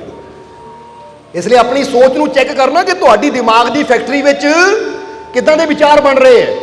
ਨੈਗੇਟਿਵ ਵਿਚਾਰ ਬਣ ਰਹੇ ਹੈ ਤਾਂ ਤੁਹਾਨੂੰ ਦੁੱਖ ਦੇਣ ਵਾਲੇ ਹੈ, ਤੁਹਾਨੂੰ ਥੱਲੇ ਲਿਜਾਣ ਵਾਲੇ ਹੈ। ਤਾਂ ਜੇ ਤੁਹਾਡੇ ਇਹ ਮਨ ਦੀ ਫੈਕਟਰੀ ਦੇ ਵਿੱਚ, ਦਿਮਾਗ ਦੀ ਫੈਕਟਰੀ ਵਿੱਚ ਪੋਜ਼ਿਟਿਵ ਵਿਚਾਰ ਬਣ ਰਹੇ ਹੈ, ਵਿਸ਼ਵਾਸ ਦੇ ਵਿਚਾਰ ਬਣ ਰਹੇ ਹੈ, ਤਾਂ ਫਿਰ ਇਹ ਉਹ ਚੀਜ਼ ਹੈ ਜੋ ਆਪਣੇ ਮਾਲਿਕ ਨੂੰ ਯਾਨੀ ਤੁਹਾਨੂੰ ਫਾਇਦਾ ਦੇਗੀ। ਸਮਝਦੇ ਹੋ ਕਿ ਨਹੀਂ? ਤੁਸੀਂ ਕਿਸੇ ਵੀ ਫੀਲਡ 'ਚ ਲੈ ਲਓ, ਚਾਹੇ ਬੰਦਗੀ ਦੀ ਬੰਦਾ ਕਹੇ ਲਾਈਨ ਹੋਵੇ, ਉੱਥੇ ਵੀ ਜੇ ਬੰਦਾ ਸੋਚੇ ਮੇਰੇ ਤੋਂ ਨਹੀਂ ਹੋਣਾ, ਮੈਂ ਨਹੀਂ ਬੰਦਗੀ ਕਰ ਸਕਦਾ, ਮੈਂ ਨਹੀਂ ਧਿਆਨ ਕਰ ਸਕਦਾ, ਤਾਂ ਫਿਰ ਉਹ ਕਦੀ ਕਰ ਹੀ ਨਹੀਂ ਪਾਏਗਾ ਕਿਉਂਕਿ ਉਹਨੇ ਪਹਿਲਾਂ ਹੀ ਨੈਗੇਟਿਵ ਸੋਚ ਲਿਆ। ਚਾਹੇ ਉਹ ਦੁਨਿਆਵੀ ਕਾਮਯਾਬੀ ਹੋਵੇ ਕਿ ਮੇਰੇ ਤੋਂ ਆਹ ਕੰਮ ਨਹੀਂ ਹੋਣਾ, ਕੋਈ ਇੰਟਰਵਿਊ ਦੇਣ ਜਾਂਦਾ ਜੇ ਪਹਿਲਾਂ ਹੀ ਸੋਚ ਲਵੇ ਮੈਂ ਪਾਸ ਨਹੀਂ ਹੋਣਾ ਯਾਰ, ਮੈਂ ਤਾਂ ਫੇਲ ਹੋ ਜਾਣਾ। ਸਮਝਦੇ ਹੋ ਕਿ ਨਹੀਂ? ਮੈਂ ਪਾਸ ਨਹੀਂ ਹੋਣਾ, ਮੈਂ ਫੇਲ ਹੋ ਜਾਣਾ ਹੈ। ਜਾਂ ਉਹਦੇ ਅੰਦਰ ਡਰ ਹੋਵੇ ਤਾਂ ਤੁਸੀਂ ਦੇਖੋ ਉਹਨੂੰ ਸਭ ਕੁਝ ਆਂਦਾ ਹੋਏ ਹੁੰਦੇ ਹੋਏ ਵੀ ਜਦੋਂ ਇੰਟਰਵਿਊ ਹੋਏਗੀ ਤਾਂ ਫੇਲ ਹੀ ਹੋਏਗਾ ਕਿਉਂਕਿ ਉਹਦੇ ਦਿਮਾਗ ਨੇ ਪਹਿਲਾਂ ਹੀ ਆਪਣੇ ਕੋਲੇ ਇੱਕ ਬਲੌਕ, ਜਿੱਦਾਂ ਕਹਿੰਦੇ ਨਾ ਇੱਕ ਲਾਈਨ ਖਿੱਚ ਦਿੱਤੀ ਜਾਂਦੀ ਹੈ, ਇੱਕ ਦਾਇਰਾ ਖਿੱਚ ਦਿੱਤਾ ਜਾਂਦਾ ਜੇ ਤੋਂ ਅੱਗੇ ਬੰਦਾ ਜਾਂਦਾ ਹੀ ਨਹੀਂ ਹੈ। ਉਹਦੇ ਡਰ ਦਾ, ਉਹਦੀ ਉਹ ਨੈਗੇਟਿਵਿਟੀ ਦਾ ਦਾਇਰਾ ਇਦਾਂ ਉਹਦੇ ਮਨ ਦੇ ਚਾਰੋਂ ਤਰਫ ਹੋ ਜਾਂਦਾ ਹੈ ਕਿ ਉਹ ਤੋਂ ਕੰਮ ਹੁੰਦਾ ਹੀ ਨਹੀਂ ਹੈ। ਔਰ ਬਾਅਦ ਚੋਂ ਕਹਿੰਦਾ ਦੇਖਿਆ ਮੈਂ ਸੋਚਿਆ ਸੀ ਮੈਂ ਨਹੀਂ ਪਾਸ ਹੋਣਾ, ਮੈਂ ਫੇਲ ਹੋਣਾ ਹੈ, ਹੋ ਗਿਆ। ਉਹਨੂੰ ਕੋਈ ਸਮਝਾਉਣ ਵਾਲਾ ਚਾਹੀਦਾ ਹੈ ਤੂੰ ਇਸ ਲਈ ਫੇਲ ਨਹੀਂ ਹੋਇਆ ਕਿ ਫੇਲ ਹੋਣਾ ਸੀ, ਬਲਕਿ ਤੂੰ ਇਸ ਲਈ ਫੇਲ ਹੋਇਆ ਕਿਉਂਕਿ ਤੂੰ ਪਹਿਲਾਂ ਹੀ ਸੋਚ ਲਿਆ ਸੀ ਕਿ ਮੈਂ ਫੇਲ ਹੋਣਾ ਹੈ। ਜੇ ਤੂੰ ਸੋਚ ਲੈਂਦਾ ਕਿ ਮੈਨੂੰ ਵਿਸ਼ਵਾਸ ਹੈ ਆਪਣੇ ਮਾਲਿਕ ਤੇ, ਮੈਨੂੰ ਕਾਮਯਾਬੀ ਸਫਲਤਾ ਜ਼ਰੂਰ ਮਿਲੇਗੀ, ਮੈਂ ਪਾਸ ਜ਼ਰੂਰ ਹੋਊਂਗਾ, ਤਾਂ ਫਿਰ ਉਹਦੀ ਰਹਿਮਤ ਨੇ ਉੱਦਾਂ ਦਾ ਕੰਮ ਕਰ ਦੇਣਾ ਸੀ। ਇਸ ਲਈ ਸਭ ਤੋਂ ਪਹਿਲਾਂ ਆਪਣੇ ਅੰਦਰ ਹੀ ਅਸੀਂ ਦੇਖਣਾ ਹੈ, ਗੌਰ ਕਰਿਆ ਕਰੋ ਆਪਣੇ ਵਿਚਾਰਾਂ ਤੇ ਕਿ ਹਰ ਵੇਲੇ ਮੇਰੇ ਅੰਦਰ ਕਿਹੜੇ ਵਿਚਾਰ ਚੱਲਦੇ ਆ। ਸਮਝਦੇ ਹੋ ਕਿ ਨਹੀਂ? ਅੱਛੇ ਵਿਚਾਰ ਚੱਲਦੇ ਆ, ਅੱਛੇ ਦਾ ਮਤਲਬ ਆਪਣੇ ਆਪ ਨੂੰ ਲੈ ਕੇ ਅੱਛੇ ਵਿਚਾਰ ਹੈ ਮੇਰੇ ਅੰਦਰ, ਜਾਂ ਮੈਂ ਆਪਣੇ ਵਾਸਤੇ ਕਿਹੜੇ ਵਿਚਾਰ ਸੋਚਦਾ ਹਾਂ। ਜੇ ਮੈਂ ਸੋਚਦਾ ਮੈਂ ਬਹੁਤ ਬੁਰਾ ਹਾਂ, ਮੈਂ ਬਹੁਤ ਪਾਪੀ ਹਾਂ, ਮੈਂ ਇਦਾਂ ਮੈਂ ਉੱਦਾਂ, ਤਾਂ ਫਿਰ ਸਾਰੀ ਜ਼ਿੰਦਗੀ ਤੁਸੀਂ ਪਾਪ ਹੀ ਕਰਦੇ ਰਹੋਗੇ। ਤਾਂ ਜੇ ਸਾਡੇ ਅੰਦਰ ਵਿਚਾਰ ਹੈ ਮੈਂ ਅੱਛਾ ਕਰ ਸਕਦਾ ਹਾਂ, ਮੈਂ ਅੱਛਾ ਕਰਨਾ ਹੈ, ਬੋਲੋ ਸਮਝਦੇ ਹੋ ਕਿ ਨਹੀਂ? ਕਿਉਂਕਿ ਕਿਸੇ ਨੇ ਇੱਥੇ ਇੱਕ ਛੋਟੀ ਜਿਹੀ ਕਹਾਣੀ ਦੱਸਾਂਗੇ ਥਾਮਸ ਐਡੀਸਨ ਦੇ ਜੀਵਨ ਦੀ, ਕਿ ਐਡੀਸਨ ਇਦਾਂ ਦੇ ਵਿਗਿਆਨਿਕ ਸੀ, ਆਪਣੇ ਸਾਇੰਟਿਸਟ ਸੀ ਕਿ ਉਹਨਾਂ ਨੇ ਕਈ ਅਵਿਸ਼ਕਾਰ ਕੀਤੇ, ਕਈ ਅਵਿਸ਼ਕਾਰ, ਜਿਹਦਾ ਬੱਲਬ ਦਾ ਅਵਿਸ਼ਕਾਰ ਜਾਂ ਹੋਰ ਬਹੁਤ ਅਵਿਸ਼ਕਾਰ ਉਹਨਾਂ ਨੇ ਕੀਤੇ। ਔਰ ਜਦੋਂ ਕਿਸੇ ਚੀਜ਼ ਦੀ ਵੀ ਖੋਜ ਕਰਦੇ ਸੀ ਨਾ, ਤਾਂ ਜਦ ਤੱਕ ਉਹਨਾਂ ਨੂੰ ਸਫਲਤਾ ਨਹੀਂ ਮਿਲ ਜਾਂਦੀ ਸੀ ਉਹ ਦਿਨ ਰਾਤ ਇੱਕ ਕਰ ਦਿੰਦੇ ਸੀ, ਕਈ ਮਹੀਨੇ ਕਈ ਸਾਲ ਵੀ ਉਹ ਮਿਹਨਤ ਕਰਦੇ ਰਹਿੰਦੇ ਸੀ। ਇੱਥੇ ਤੱਕ ਕਿ ਕਹਿਣ ਵਾਲੇ ਉਹਨਾਂ ਨੂੰ ਕਹਿ ਦਿੰਦੇ ਸੀ ਇਹ ਪਾਗਲ ਹੋ ਗਿਆ, ਇਹ ਹਟਦਾ ਹੀ ਨਹੀਂ, ਇਹ ਇੰਨੀ ਵਾਰ ਫੇਲ ਹੋ ਗਿਆ, ਇੰਨੀ ਵਾਰ ਇਹ ਨਾਕਾਮ ਹੋ ਗਿਆ, ਫਿਰ ਵੀ ਕੋਸ਼ਿਸ਼ ਕਰਨ ਲੱਗਾ ਹੈ। ਤਾਂ ਹੁਣ ਜਦੋਂ ਥਾਮਸ ਐਡੀਸਨ ਨੂੰ ਅਵਿਸ਼ਕਾਰਾਂ 'ਚ ਕਾਮਯਾਬੀ ਮਿਲੀ ਔਰ ਉਹਨੂੰ ਅਵਾਰਡ ਮਿਲਣੇ ਸ਼ੁਰੂ ਹੋਏ, ਜੋ ਜੋ ਉਹਨੇ ਖੋਜਾਂ ਕੀਤੀਆਂ ਸੀ, ਜਦੋਂ ਕਾਮਯਾਬ ਹੋ ਗਿਆ ਤਾਂ ਇੱਕ ਦਿਨ ਇੱਕ ਪੱਤਰਕਾਰ ਨੇ ਉਹਦਾ ਇੰਟਰਵਿਊ ਲਿਆ ਐਡੀਸਨ ਦਾ। ਕਹਿੰਦਾ ਮਹਾਰਾਜ ਮੈਂ ਇੱਕ ਚੀਜ਼ ਤੁਹਾਡੇ ਕੋਲ ਜਾਣਨੀ ਚਾਹੁੰਦਾ ਹਾਂ ਕਿ ਮੈਂ ਸੁਣਿਆ ਹੈ ਕਿ ਤੁਸੀਂ ਜਦੋਂ ਕੋਈ ਅਵਿਸ਼ਕਾਰ ਕਰਦੇ ਸੀ ਤਾਂ ਉਹਦੇ 'ਚ ਕਈ ਵਾਰ ਤੁਸੀਂ ਅਸਫਲ ਹੁੰਦੇ ਸੀ। ਅਸਫਲ ਦਾ ਮਤਲਬ ਨਾਕਾਮ, ਪਰ ਫਿਰ ਵੀ ਤੁਸੀਂ ਹਾਰ ਨਹੀਂ ਮੰਨਦੇ ਸੀ, ਲੱਗੇ ਰਹਿੰਦੇ ਸੀ। ਆਖਿਰ ਇਹ ਚੀਜ਼ ਦੀ ਹਿੰਮਤ, ਇਹ ਹੌਸਲਾ ਇਹ ਤੁਹਾਨੂੰ ਮਿਲਦਾ ਕਿੱਥੋਂ ਸੀ ਅੱਗੇ ਕਰਨ ਦਾ? ਨਹੀਂ ਤਾਂ ਬੰਦਾ ਤਾਂ ਇੱਕ ਦੋ ਵਾਰ ਫੇਲ ਹੋ ਜਾਵੇ ਤਾਂ ਬੰਦੇ ਦੀ ਹਿੰਮਤ ਟੁੱਟ ਜਾਂਦੀ ਹੈ, ਬੰਦੇ ਦੀ ਹਿੰਮਤ ਜਵਾਬ ਦੇ ਦਿੰਦੀ ਹੈ। ਤਾਂ ਉਸ ਵੇਲੇ ਐਡੀਸਨ ਨੇ ਇੱਕ ਬੜੀ ਪਿਆਰੀ ਲਾਈਨ ਕਹੀ, ਯਾਨੀ ਕਹੀ ਨਹੀਂ, ਦਿਖਾਈ ਉਸ ਨੂੰ ਕਿ ਚੱਲ ਮੇਰੇ ਨਾਲ, ਮੈਂ ਦੱਸਦਾ ਆ ਕਿ ਮੈਨੂੰ ਹਿੰਮਤ, ਮੈਨੂੰ ਹੌਸਲਾ ਕਿੱਥੋਂ ਮਿਲਦਾ ਸੀ। ਜ਼ਰਾ ਸਮਝਣਾ। ਕਹਿੰਦੇ ਉਹ ਪੱਤਰਕਾਰ ਨੂੰ ਆਪਣੇ ਨਾਲ ਅੰਦਰ ਲੈ ਗਏ ਜਿੱਥੇ ਅਵਿਸ਼ਕਾਰ ਕਰਦੇ ਸੀ, ਤਾਂ ਉਹਨੂੰ ਕਿਹਾ ਦੇਖ। ਜਦੋਂ ਦੇਖਿਆ ਤਾਂ ਦੀਵਾਰਾਂ ਤੇ ਜਗ੍ਹਾ ਜਗ੍ਹਾ ਕੀ ਲਿਖਿਆ ਹੋਇਆ ਸੀ? ਐਡੀਸਨ ਨੇ ਕੀ ਲਿਖਿਆ ਹੋਇਆ ਸੀ? I will do it. ਕੀ ਲਿਖਿਆ ਸੀ? ਆਈ ਵਿਲ ਡੂ ਇਟ, ਮੈਂ ਕਰ ਸਕਦਾ ਹਾਂ। ਕਹਿੰਦੇ ਜਦੋਂ ਵੀ ਮੈਂ ਨਾਕਾਮ ਹੁੰਦਾ ਸੀ, ਮੈਂ ਲਾਈਨ ਨਾਲ ਪੜ੍ਹਦਾ ਸੀ ਕਿ ਮੈਂ ਕਰ ਸਕਦਾ ਹਾਂ। ਫਿਰ ਕੀ ਹੋ ਗਿਆ? ਇਸ ਵਾਰ ਨਾਕਾਮ ਹੋ ਗਿਆ। ਫਿਰ ਕੀ ਹੋ ਗਿਆ? ਇਸ ਵਾਰ ਅਸਫਲਤਾ ਮਿਲ ਗਈ, ਪਰ ਮੈਂ ਕਰ ਸਕਦਾ ਹਾਂ। ਹੁਣ ਕਹਿੰਦੇ ਜਦੋਂ ਮੈਂ ਇਹ ਚੀਜ਼ ਬਾਰ-ਬਾਰ ਦੁਹਰਾਉਂਦਾ ਸੀ ਤਾਂ ਮੇਰੇ ਅੰਦਰ ਹਿੰਮਤ ਆਉਂਦੀ ਸੀ ਕਿ ਮੈਂ ਕਰ ਸਕਦਾ ਹਾਂ, ਔਰ ਮੈਂ ਫਿਰ ਦੁਬਾਰਾ ਲੱਗ ਜਾਂਦਾ ਸੀ ਕਰਨ ਵਾਸਤੇ। ਔਰ ਐਡੀਸਨ ਨੇ ਦੂਜੀ ਗੱਲ ਕਹੀ ਕਿ ਮੈਂ ਜਿੰਨੀ ਵਾਰ ਵੀ ਅਸਫਲ ਹੋਇਆ ਮੇਰਾ ਗਿਆਨ ਵਧਿਆ ਹੈ, ਕਿਉਂਕਿ ਹਰ ਅਸਫਲਤਾ ਨੇ ਮੈਨੂੰ ਨੌਲੇਜ ਦਿੱਤੀ ਹੈ, ਗਿਆਨ ਦਿੱਤਾ ਹੈ ਕਿ ਆਹ ਕੰਮ ਕਰਕੇ ਇਹ ਚੀਜ਼ ਨਹੀਂ ਹੋ ਸਕਦੀ। ਇਹ ਗਿਆਨ ਹੈ, ਇਹ ਸਮਝ ਹੈ। ਇਸ ਲਈ ਉਹਨਾਂ ਨੇ ਅਗਲੀ ਲਾਈਨ ਐਡੀਸਨ ਨੇ ਜੋ ਕਹੀ ਨਾ, ਬੜੀ ਸਮਝਣ ਵਾਲੀ ਹੈ। ਉਹ ਕਹਿੰਦੇ ਜੇ ਜੀਵਨ 'ਚ ਕਾਮਯਾਬ ਹੋਣਾ ਹੈ ਤਾਂ ਕਦੀ ਅਸਫਲਤਾ ਤੋਂ ਡਰੋ ਨਾ, ਬਲਕਿ ਜਿੰਨਾ ਤੁਸੀਂ ਅਸਫਲ ਹੁੰਦੇ ਹੋ ਨਾ, ਉਨਾ ਹੀ ਇਹ ਨਿਸ਼ਾਨੀ ਹੈ ਕਿ ਤੁਸੀਂ ਸਫਲਤਾ ਦੇ ਨੇੜੇ ਹੋ। ਸਮਝ ਆ ਰਹੀ ਸਾਡੀ ਗੱਲ? ਹੁਣ ਇੱਕ ਬੱਚੇ ਨੂੰ ਚਾਹ ਬਣਾਉਣੀ ਨਹੀਂ ਆਉਂਦੀ, ਪਹਿਲੀ ਵਾਰ ਬਣਾਵੇ ਅਸਫਲ ਹੋ ਗਿਆ, ਦੂਜੀ ਵਾਰ ਬਣਾਵੇ ਅੱਗੇ ਨਾਲੋਂ, ਕਿਉਂਕਿ ਜਿਹੜੀ ਗਲਤੀ ਪਹਿਲਾਂ ਹੋ ਗਈ ਕੋਈ ਨਾ ਕੋਈ ਬੈਟਰ ਹੋਏਗਾ। ਕਿਉਂਕਿ ਕੋਈ ਵੀ ਚੀਜ਼ ਜਦੋਂ ਬੰਦਾ ਕਰਦਾ ਨਾ, ਪਹਿਲੀ ਵਾਰ ਨਹੀਂ ਹੁੰਦੀ, ਦੂਜੀ ਵਾਰ ਕਰਦਾ ਤਾਂ ਅੱਗੇ ਨਾਲੋਂ ਕੁਝ ਹੁੰਦਾ ਕਿ ਨਹੀਂ? ਅੱਛਾ। ਔਰ ਫਿਰ ਇੱਕ ਟਾਈਮ ਆਉਂਦਾ ਜਦੋਂ ਕਰਦਾ ਜਾਂਦਾ, ਚਾਹੇ 10 ਵਾਰ 12 ਵਾਰ ਕੋਸ਼ਿਸ਼ ਕਰਨੀ ਪਵੇ, ਪਰ ਇੱਕ ਟਾਈਮ ਆਉਂਦਾ ਜਦੋਂ ਉਹਨੂੰ ਕਰਨਾ ਆ ਜਾਂਦਾ, ਪਤਾ ਲੱਗ ਜਾਂਦਾ ਕਿ ਇਦਾਂ ਹੁੰਦੀ ਹੈ। ਇਹਨੂੰ ਹੀ ਕਹਿੰਦੇ ਆ ਜਦੋਂ ਬੱਚਾ ਚੱਲਣਾ ਵੀ ਸਿੱਖਦਾ ਹੈ ਤਾਂ ਗਿਰ ਗਿਰ ਕੇ ਹੀ ਚੱਲਣਾ ਸਿੱਖਦਾ ਹੈ। ਇਸ ਲਈ ਇੱਥੇ ਤੁਸੀਂ ਵੀ ਆਪਣੇ ਅੰਦਰ ਇਹ ਲਾਈਨ ਲਿਖ ਲਓ ਕਿ ਜਦੋਂ ਕੁਝ ਵੀ ਕਰਨਾ ਹੋਵੇ, ਸਿਮਰਨ ਕਰਨਾ ਹੋਵੇ, ਧਿਆਨ ਕਰਨਾ ਹੋਵੇ, ਕੰਮ ਤੇ ਜਾਣਾ ਹੋਵੇ, ਇੰਟਰਵਿਊ ਦੇਣੀ ਹੋਵੇ, ਪੇਪਰ ਪਾਉਣ ਜਾਣਾ ਹੋਵੇ, ਜਾਂ ਕੋਈ ਵੀ ਤੁਹਾਡਾ ਟੈਸਟ ਹੋਵੇ, ਤਾਂ ਕਦੀ ਇਹ ਨਾ ਸੋਚੋ, ਆਪਣੇ ਅੰਦਰ ਨੈਗੇਟਿਵ ਸੋਚ ਨਾ ਆਉਣ ਦਿਓ ਕਿ ਮੇਰੇ ਤੋਂ ਨਹੀਂ ਹੋਣਾ, ਮੈਂ ਨਹੀਂ ਕਰ ਸਕਦਾ, ਬਲਕਿ ਕੀ ਕਹਿਣਾ ਹੈ? ਮੈਂ ਕਰ ਸਕਦਾ ਹਾਂ। ਔਰ ਇਹਦੇ ਨਾਲ ਇੱਕ ਲਾਈਨ ਜੋੜ ਦੇਣੀ ਹੈ, ਜੇ ਕੋਈ ਪੁੱਛੇ ਕਿੱਦਾਂ ਕਰੂੰਗਾ, ਜਦ ਮੇਰਾ ਮਾਲਿਕ ਮੇਰੇ ਨਾਲ ਹੈ ਤਾਂ ਫਿਰ ਮੈਨੂੰ ਚਿੰਤਾ ਕਾਹਦੀ। ਜ਼ਰਾ ਸਮਝਣਾ ਸਾਰਿਆਂ ਨੇ। ਕਿਉਂਕਿ ਉਸੇ ਤਰ੍ਹਾਂ ਜਿਸ ਤਰ੍ਹਾਂ ਇੱਕ ਕਹਾਣੀ ਬੜੀ ਪਿਆਰੀ ਇੱਥੇ ਯਾਦ ਆ ਗਈ ਸਾਨੂੰ ਕਿ ਨਾ ਦੋ ਕਿਸਾਨ ਸੀ, ਦੋ ਕਿਸਾਨ। ਹੁਣ ਜਦੋਂ ਉਹ ਕਿਸਾਨਾਂ ਨੇ ਫਸਲ ਬੀਜੀ, ਸਮਾਂ ਆ ਗਿਆ, ਫਸਲ ਵੱਢ ਕੇ ਘਰ ਲੈ ਆਂਦੀ, ਯਾਨੀ ਕਣਕ ਉਹਨਾਂ ਨੇ ਖੇਤਾਂ ਚੋਂ ਫਸਲ ਵੱਢੀ ਔਰ ਘਰ ਲਿਆ ਕੇ ਢੇਰ ਲਾ ਲਿਆ। ਕਿਉਂਕਿ ਇਨਸਾਨ ਵੀ ਭਰ ਭਰ ਕੇ ਲਿਆ ਕੇ ਘਰ 'ਚ ਢੇਰ ਲਾ ਲੈਂਦਾ, ਫਿਰ ਬੋਰੀਆਂ 'ਚ ਪੈਕ ਕਰਕੇ ਮੰਡੀ ਜਾਂ ਬਾਜ਼ਾਰ ਵੇਚਦਾ ਹੈ। ਇੱਦਾਂ ਹੀ ਕਿਸਾਨਾਂ ਨੇ ਦੋਨਾਂ ਨੇ ਫਸਲ ਵੱਢੀ ਔਰ ਘਰ ਲਿਆ ਕੇ ਦਾਣਿਆਂ ਦੇ ਢੇਰ ਲਾ ਲਏ ਔਰ ਸੋਚਿਆ ਕਿ ਹੁਣ ਅਗਲੇ ਦਿਨ ਬੋਰੀਆਂ 'ਚ ਭਰ ਕੇ ਬਾਜ਼ਾਰ ਵੇਚਣ ਜਾਵਾਂਗੇ। ਹੁਣ ਜਦੋਂ ਦਾਣਿਆਂ ਦੇ ਢੇਰ ਘਰ 'ਚ ਲੱਗੇ, ਉਧਰ ਇੱਕ ਕਿਸਾਨ ਹੈ, ਦੂਜੇ ਪਾਸੇ ਦੂਜਾ ਕਿਸਾਨ ਹੈ। ਹੁਣ ਉਸ ਵੇਲੇ ਕੀ ਹੋਇਆ ਕਿ ਆਕਾਸ਼ ਤੇ ਕਾਲੇ ਕਾਲੇ ਬਾਦਲ ਆ ਗਏ। ਜਦੋਂ ਬਾਦਲ ਆਏ, ਚਾਰੋਂ ਪਾਸੇ ਬਾਦਲ ਛਾ ਗਏ। ਬਰਸਾਤ ਕਿਸੇ ਵੇਲੇ ਵੀ ਹੋ ਸਕਦੀ ਸੀ। ਜਦੋਂ ਪਹਿਲੇ ਕਿਸਾਨ ਨੇ ਦੇਖਿਆ ਬਾਦਲ ਆ ਗਏ ਹੈ, ਬਾਦਲ ਛਾ ਗਏ ਹੈ, ਤਾਂ ਬੜਾ ਪਰੇਸ਼ਾਨ ਹੋ ਗਿਆ ਕਿ ਜੇ ਬਾਰਿਸ਼ ਹੋ ਗਈ ਦਾਣੇ ਗਿੱਲੇ ਹੋ ਜਾਣਗੇ, ਔਰ ਜੇ ਦਾਣੇ ਗਿੱਲੇ ਹੋ ਗਏ ਮੰਡੀ ਵਿਕਣੇ ਨਹੀਂ ਹੈ, ਜੇ ਵਿਕਣਗੇ ਵੀ ਤਾਂ ਬੜੇ ਸਸਤੇ ਵਿਕਣਗੇ, ਉਹ ਭਾਅ ਨਹੀਂ ਮਿਲੇਗਾ, ਨੁਕਸਾਨ ਹੋ ਜਾਏਗਾ।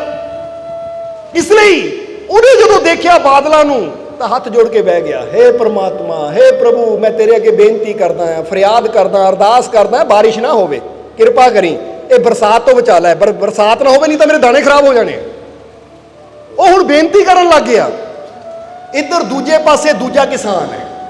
ਦੂਜੇ ਕਿਸਾਨ ਨੇ ਜਦੋਂ ਦੇਖਿਆ ਕਿ ਬਾਦਲ ਛਾ ਗਏ ਹੈ, ਬਰਸਾਤ ਕਿਸੇ ਵੇਲੇ ਵੀ ਸ਼ੁਰੂ ਹੋ ਸਕਦੀ ਹੈ, ਦੌੜ ਕੇ ਗਿਆ ਆਪਣੇ ਅੰਦਰ ਔਰ ਅੰਦਰੋਂ ਜਾ ਕੇ ਤਰਪਾਲ ਲਿਆਂਦੀ। ਉਹ ਤਰਪਾਲ ਲਿਆਂਦੀ ਔਰ ਦਾਣਿਆਂ ਦੇ ਉੱਪਰ ਦੇ ਦਿੱਤੀ। ਦਾਣਿਆਂ ਉੱਪਰ ਦੇ ਕੇ ਆਲੇ ਦੁਆਲੇ ਪੱਥਰ ਇੱਟਾਂ ਰੱਖ ਦਿੱਤੀਆਂ ਤਾਂ ਕਿ ਹਵਾ ਨਾ ਉੜੇ ਨਾ। ਔਰ ਆਪਣੀ ਤਰਫੋਂ ਪ੍ਰਬੰਧ ਕਰਨ ਤੋਂ ਬਾਅਦ ਫਿਰ ਉਹਨਾਂ ਹੱਥ ਜੋੜੇ ਔਰ ਕੀ ਕਿਹਾ, ਹੇ ਮੇਰੇ ਮਾਲਿਕ, ਹੇ ਪ੍ਰਮਾਤਮਾ, ਹੇ ਪ੍ਰਭੂ,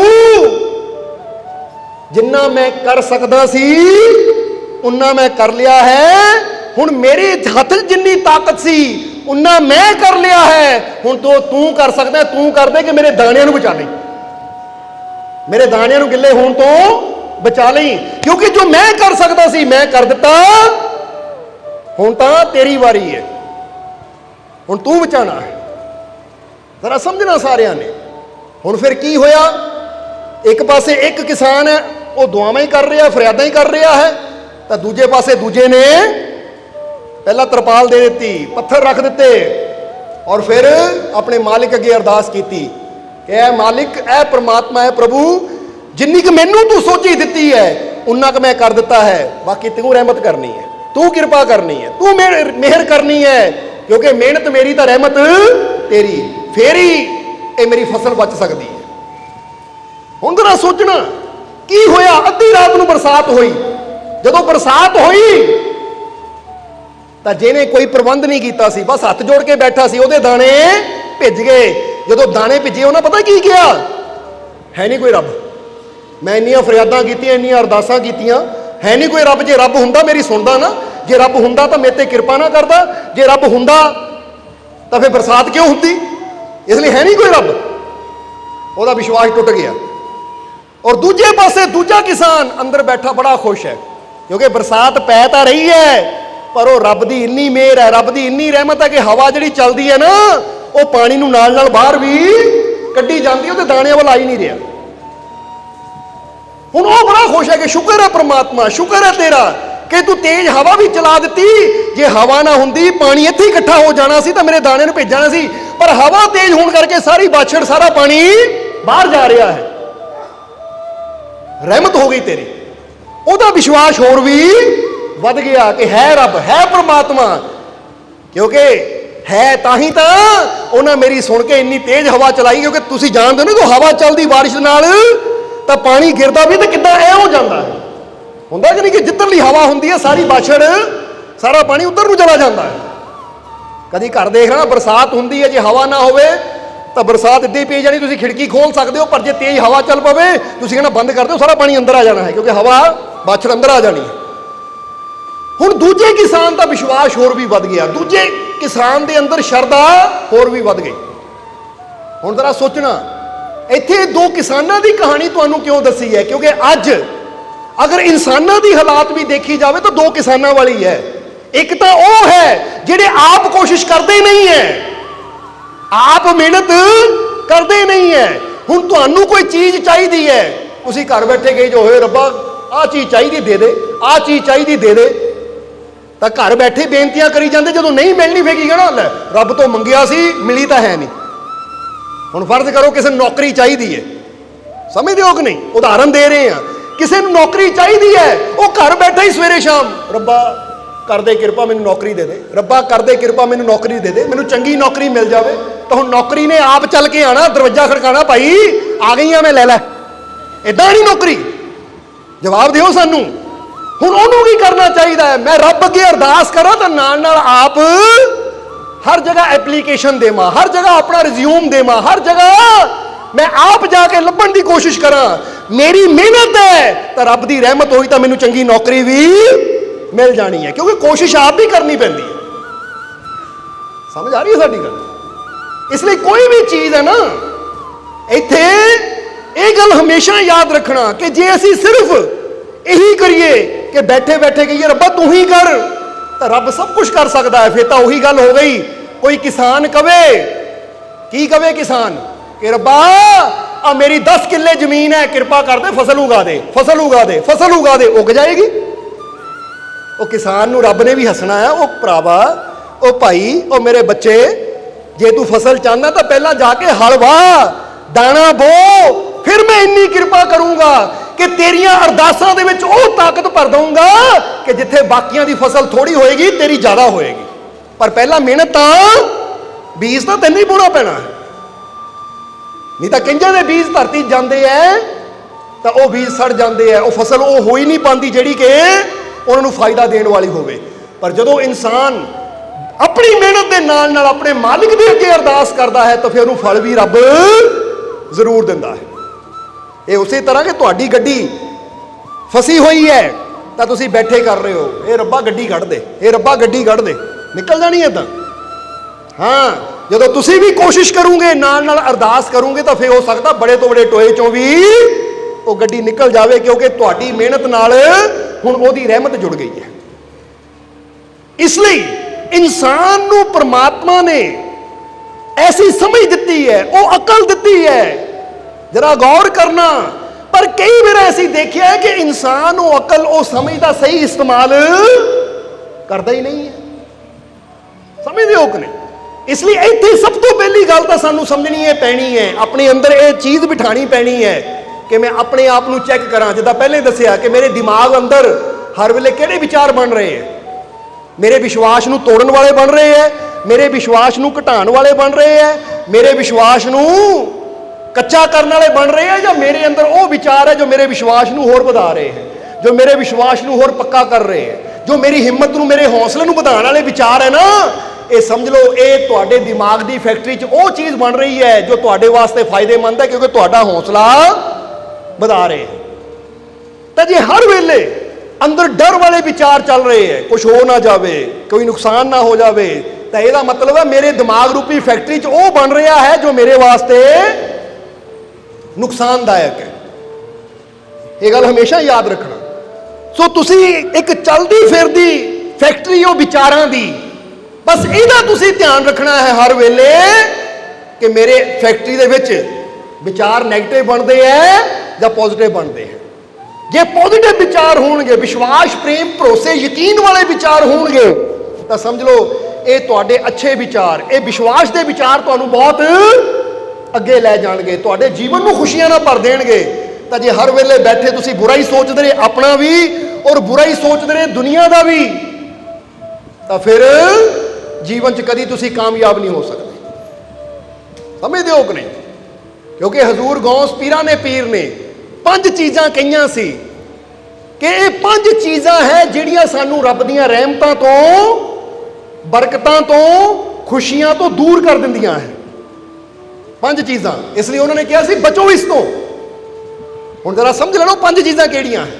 हजूर गौस पीरा ने पीर जनाब दस्तगीर अपने सेवकां नूं समझाते हैं कि अगर ये 5 चीज़ां तुहाडे जीवन च है तो तुहाडे जीवन चों खुशियां दूर हो जाणगियां, तुसी रब दी रहमत तो दूर हो जाओगे, तुसी कामयाबी सफलता सुख शांति तो दूर हो जाओगे।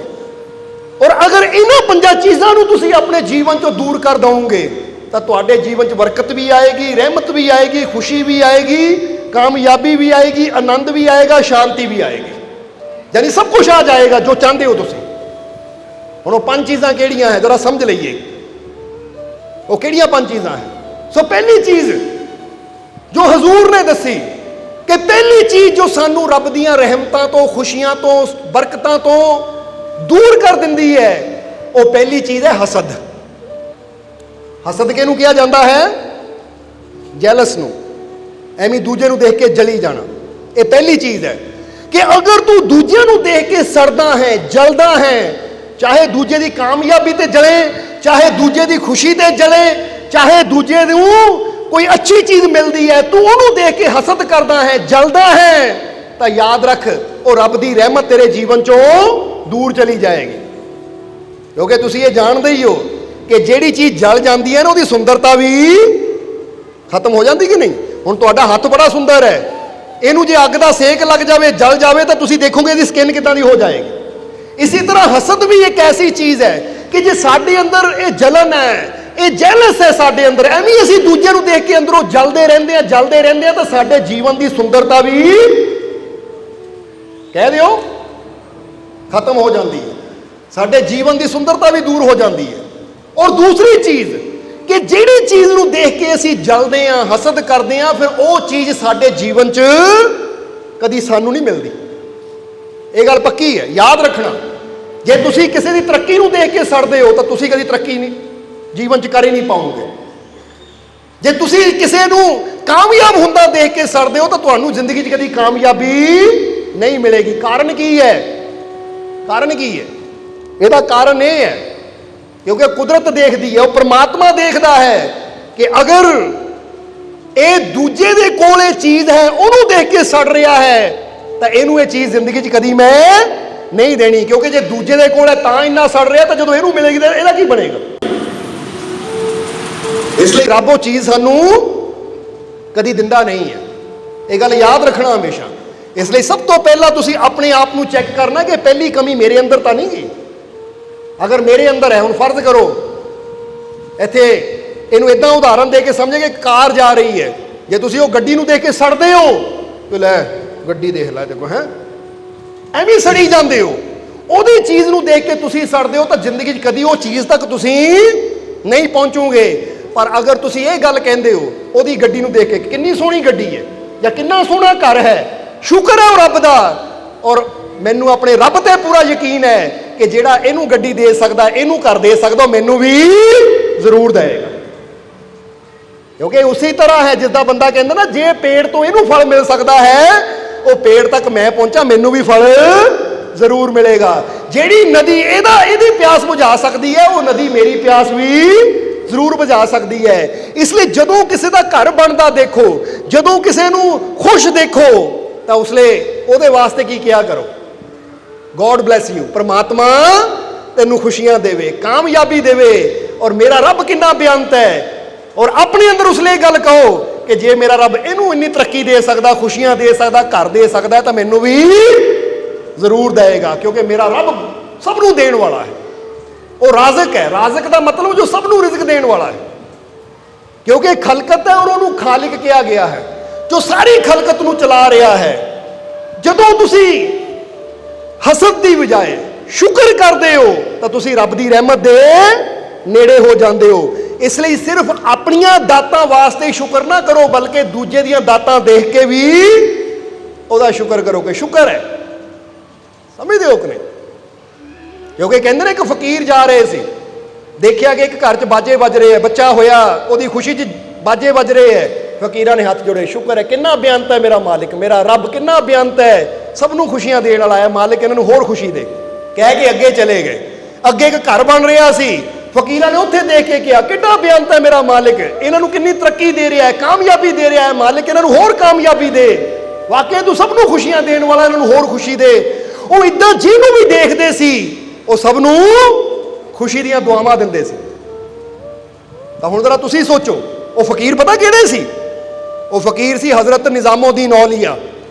ਔਰ ਫਿਰ ਪਰਮਾਤਮਾ ਨੇ ਜਦੋਂ ਉਹਨਾਂ ਨੇ ਦੂਜਿਆਂ ਦਾ ਸ਼ੁਕਰ ਮੰਗਿਆ, ਦੂਜਿਆਂ ਵਾਸਤੇ ਅੱਛਾਈ ਮੰਗੀ, ਤਾਂ ਇੱਕ ਸਮਾਂ ਉਹ ਸੀ ਨਿਜ਼ਾਮੁਦੀਨ ਔਲੀਆ ਦਾ ਕਿ ਜਦੋਂ ਹਾਲਾਤ ਇਦਾਂ ਦੇ ਸੀ ਕਿ ਖਾਣ ਨੂੰ ਭੋਜਨ ਵੀ ਨਹੀਂ ਮਿਲਦਾ ਸੀ। ਔਰ ਫਿਰ ਜਦੋਂ ਦੂਜਿਆਂ ਦਾ ਸ਼ੁਕਰ ਕਰਦੇ ਗਏ ਤਾਂ ਇੱਕ ਹਾਲਾਤ ਉਹ ਆ ਗਏ ਕਿ ਜਦੋਂ ਉਹਨਾਂ ਦੇ ਘੋੜੇ ਵੀ ਬੰਨੇ ਜਾਂਦੇ ਸੀ ਨਾ, ਤਾਂ ਕਹਿੰਦੇ ਜਿਹਨਾਂ ਕਿੱਲਿਆਂ ਨਾਲ ਹਜ਼ਰਤ ਨਿਜ਼ਾਮੁਦੀਨ ਔਲੀਆ ਦੇ ਘੋੜੇ ਬੰਨੇ ਜਾਂਦੇ ਸੀ ਉਹ ਵੀ ਸੋਨੇ ਦੇ ਸੀ। ਇੰਨਾ ਰੱਬ ਨੇ ਦਿੱਤਾ ਉਹਨਾਂ ਨੂੰ। ਔਰ ਇਹ ਗੱਲ ਯਾਦ ਰੱਖੋ। ਹੁਣ ਕਈ ਵਾਰ ਬੰਦਾ ਕਹਿੰਦਾ ਕਮਾਲ ਦੀ ਗੱਲ ਹੈ, ਫਕੀਰਾਂ ਕੋ ਸੋਨੇ ਦੇ ਸੀ। ਜ਼ਰਾ ਸਮਝਣਾ ਸਾਰਿਆਂ ਨੇ, ਫਕੀਰ ਆਪਣੇ ਘੋੜੇ ਨੂੰ ਸੋਨੇ ਦੇ ਕਿੱਲੇ ਨਾਲ ਬੰਨ੍ਹਦੇ ਸੀ। ਤਾਂ ਇੱਥੇ ਉਹਨਾਂ ਨੂੰ ਇੱਕ ਸਵਾਲ ਪੁੱਛਣਾ ਚਾਹਾਂਗੇ, ਇੱਕ ਬੰਦਾ ਵੋਟਾਂ ਲੈ ਕੇ ਪਾਸ ਹੋ ਜਾਂਦਾ, ਜਿੱਤ ਜਾਂਦਾ, ਉਹਨੂੰ ਗੱਡੀ ਕਿਹਦੇ ਵੱਲੋਂ ਮਿਲਦੀ ਹੈ? ਸਰਕਾਰ ਵੱਲੋਂ ਮਿਲਦੀ ਹੈ ਕਿ ਨਹੀਂ? ਕਿ ਲੈ ਵੀ ਇਹ ਪਾਰਟੀ ਦਾ ਮੈਂਬਰ ਸੀ, ਜਿੱਤ ਗਿਆ। ਹੁਣ ਜਿਹੜੀ ਸਰਕਾਰ ਦਾ ਮੈਂਬਰ ਹੁੰਦਾ ਨਾ, ਉਹ ਜਿਹਦਾ ਬਣਿਆ ਹੁੰਦਾ ਹੈ, ਜਿੱਤਿਆ ਹੁੰਦਾ, ਤਾਂ ਉਹ ਸਰਕਾਰ ਉਹਨੂੰ ਗੱਡੀ ਵੀ ਦਿੰਦੀ, ਉਹਦੇ ਖਰਚੇ ਵੀ ਪੂਰੇ ਕਰਦੀ ਹੈ। ਹੁਣ ਜੇ ਇਸ ਸਰਕਾਰ ਦਾ ਬੰਦਾ ਹੋ ਗਿਆ, ਉਹ ਗੱਡੀ ਦੇ ਸਕਦੀ ਹੈ, ਤਾਂ ਜਦੋਂ ਉਸ ਸਰਕਾਰ ਦਾ ਹੋ ਜਾਏਗਾ ਤਾਂ ਉਹ ਕੀ ਕੁਝ ਦੇਵੇਗਾ? ਜਰਾ ਸੋਚੋ, ਕਿਉਂਕਿ ਸਾਰੇ ਖਜ਼ਾਨੇ ਤਾਂ ਉਹਦੇ ਹੱਥ 'ਚ ਹੈ। ਔਰ ਜਿੱਡੀ ਵੱਡੀ ਕੰਪਨੀ ਨਾਲ ਬੰਦਾ ਜੁੜਿਆ ਹੋਵੇ ਨਾ, ਕੰਪਨੀ ਫੈਸਿਲਿਟੀ ਵੀ ਉਨੀ ਬੜੀ ਦਿੰਦੀ ਹੈ ਉਹਨੂੰ। ਤਾਂ ਜਦੋਂ ਬੰਦਾ ਜੁੜੀ ਉਹ ਕੰਪਨੀ ਨਾਲ ਗਿਆ ਜੋ ਸਾਰੇ ਬ੍ਰਹਿਮੰਡ ਨੂੰ ਚਲਾਉਣ ਵਾਲੀ ਹੈ, ਉਹ ਪ੍ਰਮਾਤਮਾ ਨਾਲ, ਪ੍ਰਭੂ ਨਾਲ, ਜਿਹਨੂੰ ਕਿਹਾ ਗਿਆ ਹੈ ਸਭ ਸੁਖਦਾਤਾ ਰਾਮ ਹੈ। ਹੁਣ ਕਈ ਕਹਿੰਦੇ ਨਾ ਲੈ ਇਹ ਸੰਤ ਫਕੀਰ ਇੰਨੇ ਸੁੱਖਾਂ 'ਚ ਰਹਿੰਦੇ ਐ, ਉਹ ਭਾਈ ਗੁਰਬਾਣੀ ਦੱਸਦੀ ਹੈ ਕਿ ਸਾਰਿਆਂ ਸੁੱਖਾਂ ਦਾ ਦਾਤਾ ਉਹ ਰਾਮ ਹੈ। ਹੁਣ ਜਦੋਂ ਸੰਤ ਉਹ ਫਕੀਰ ਹੋਈ ਰਾਮ ਦੇ ਗਏ ਤਾਂ ਰਾਮ ਨੇ ਖੁਸ਼ੀਆਂ ਤਾਂ ਦੇਣੀਆਂ ਹੀ ਹੈ।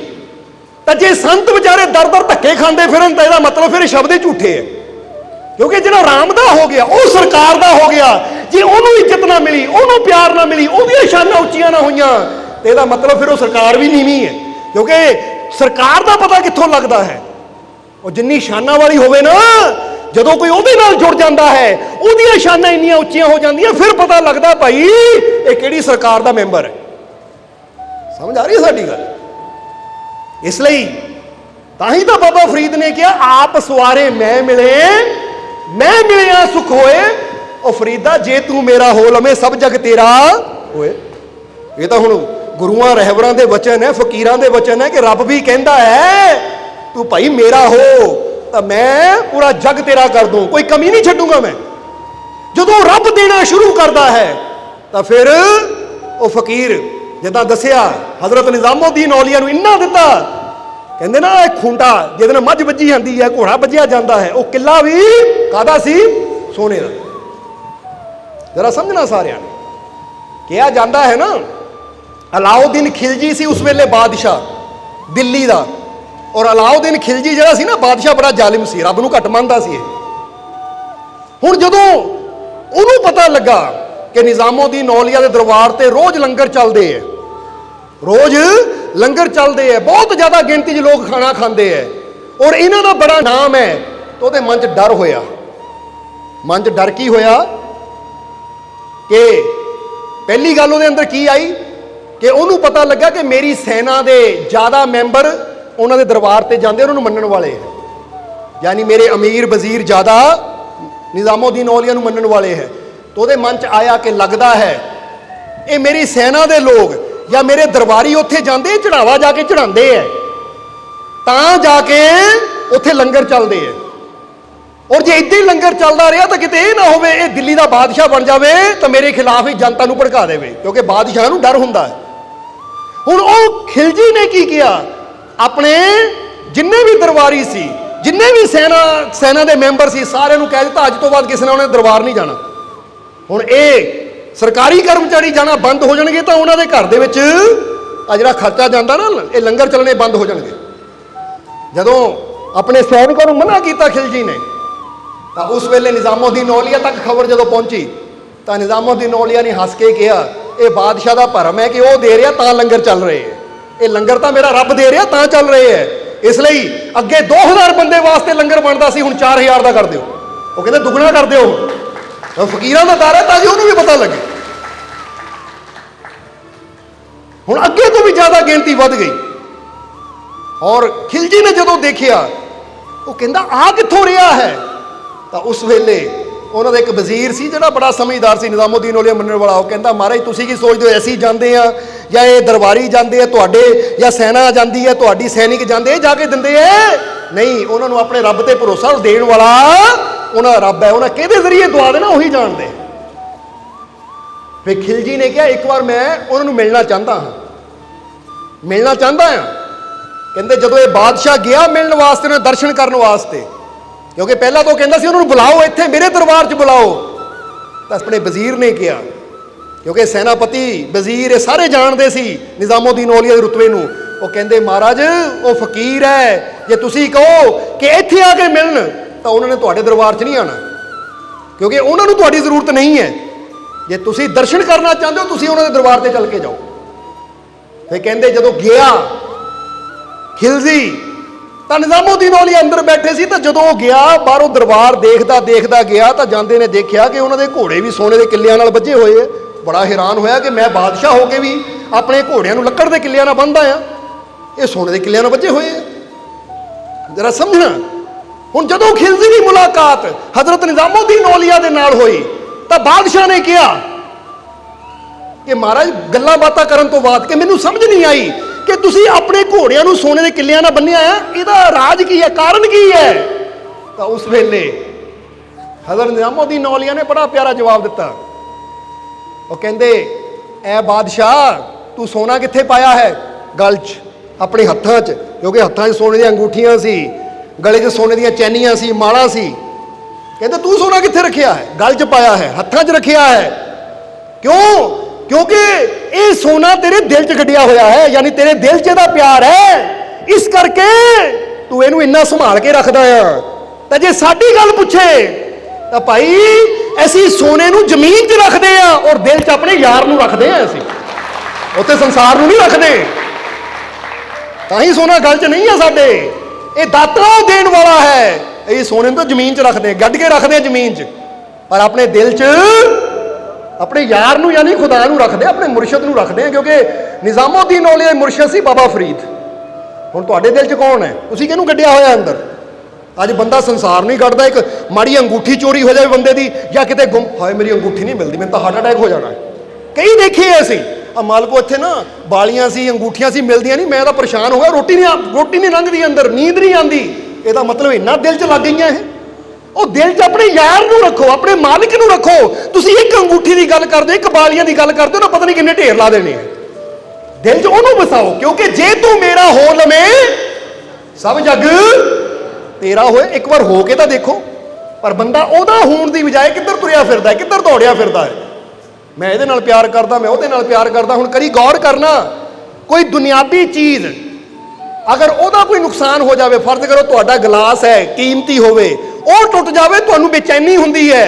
पर रब का नाम छुट जाए फिर कदी बेचैनी नहीं ਹੁੰਦੀ कि अज मैं अपने रब का नाम नहीं लिया, अज मैं अपने रब का शुक्र नहीं किया।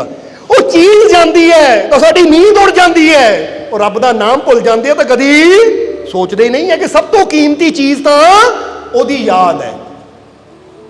किनू इसी दिल च बसाया है। इसलिए दो चीज़ें इत्थों समझ आंदियां है कि उस वेले खिलजी ने कहा, जदों ये जवाब दिता निज़ामुद्दीन औलिया ने कि भाई असी तू सोने नूं दिल च रखिया तो मैं उन्होंने जमीन च रखदा, क्योंकि दिल च तो जगह ही है नहीं रखण नूं। दिल च तो मैं अपने यार नूं रखिया, अपने मालिक नूं रखिया है, अपने मुर्शद नूं रखिया है। तो दूजी गल ए खिलजी तू सोचदा है ये तेरे धन नाल, ये तेरे कर्मचारियों के धन नाल सब कुछ दरबार चल रहा है? नहीं। हुण तेरा ये वजीर है, किहड़े घोड़े ते घुमदा है? सब तो उत्तम घोड़े ते घुमदा, क्योंकि तेरा वजीर है।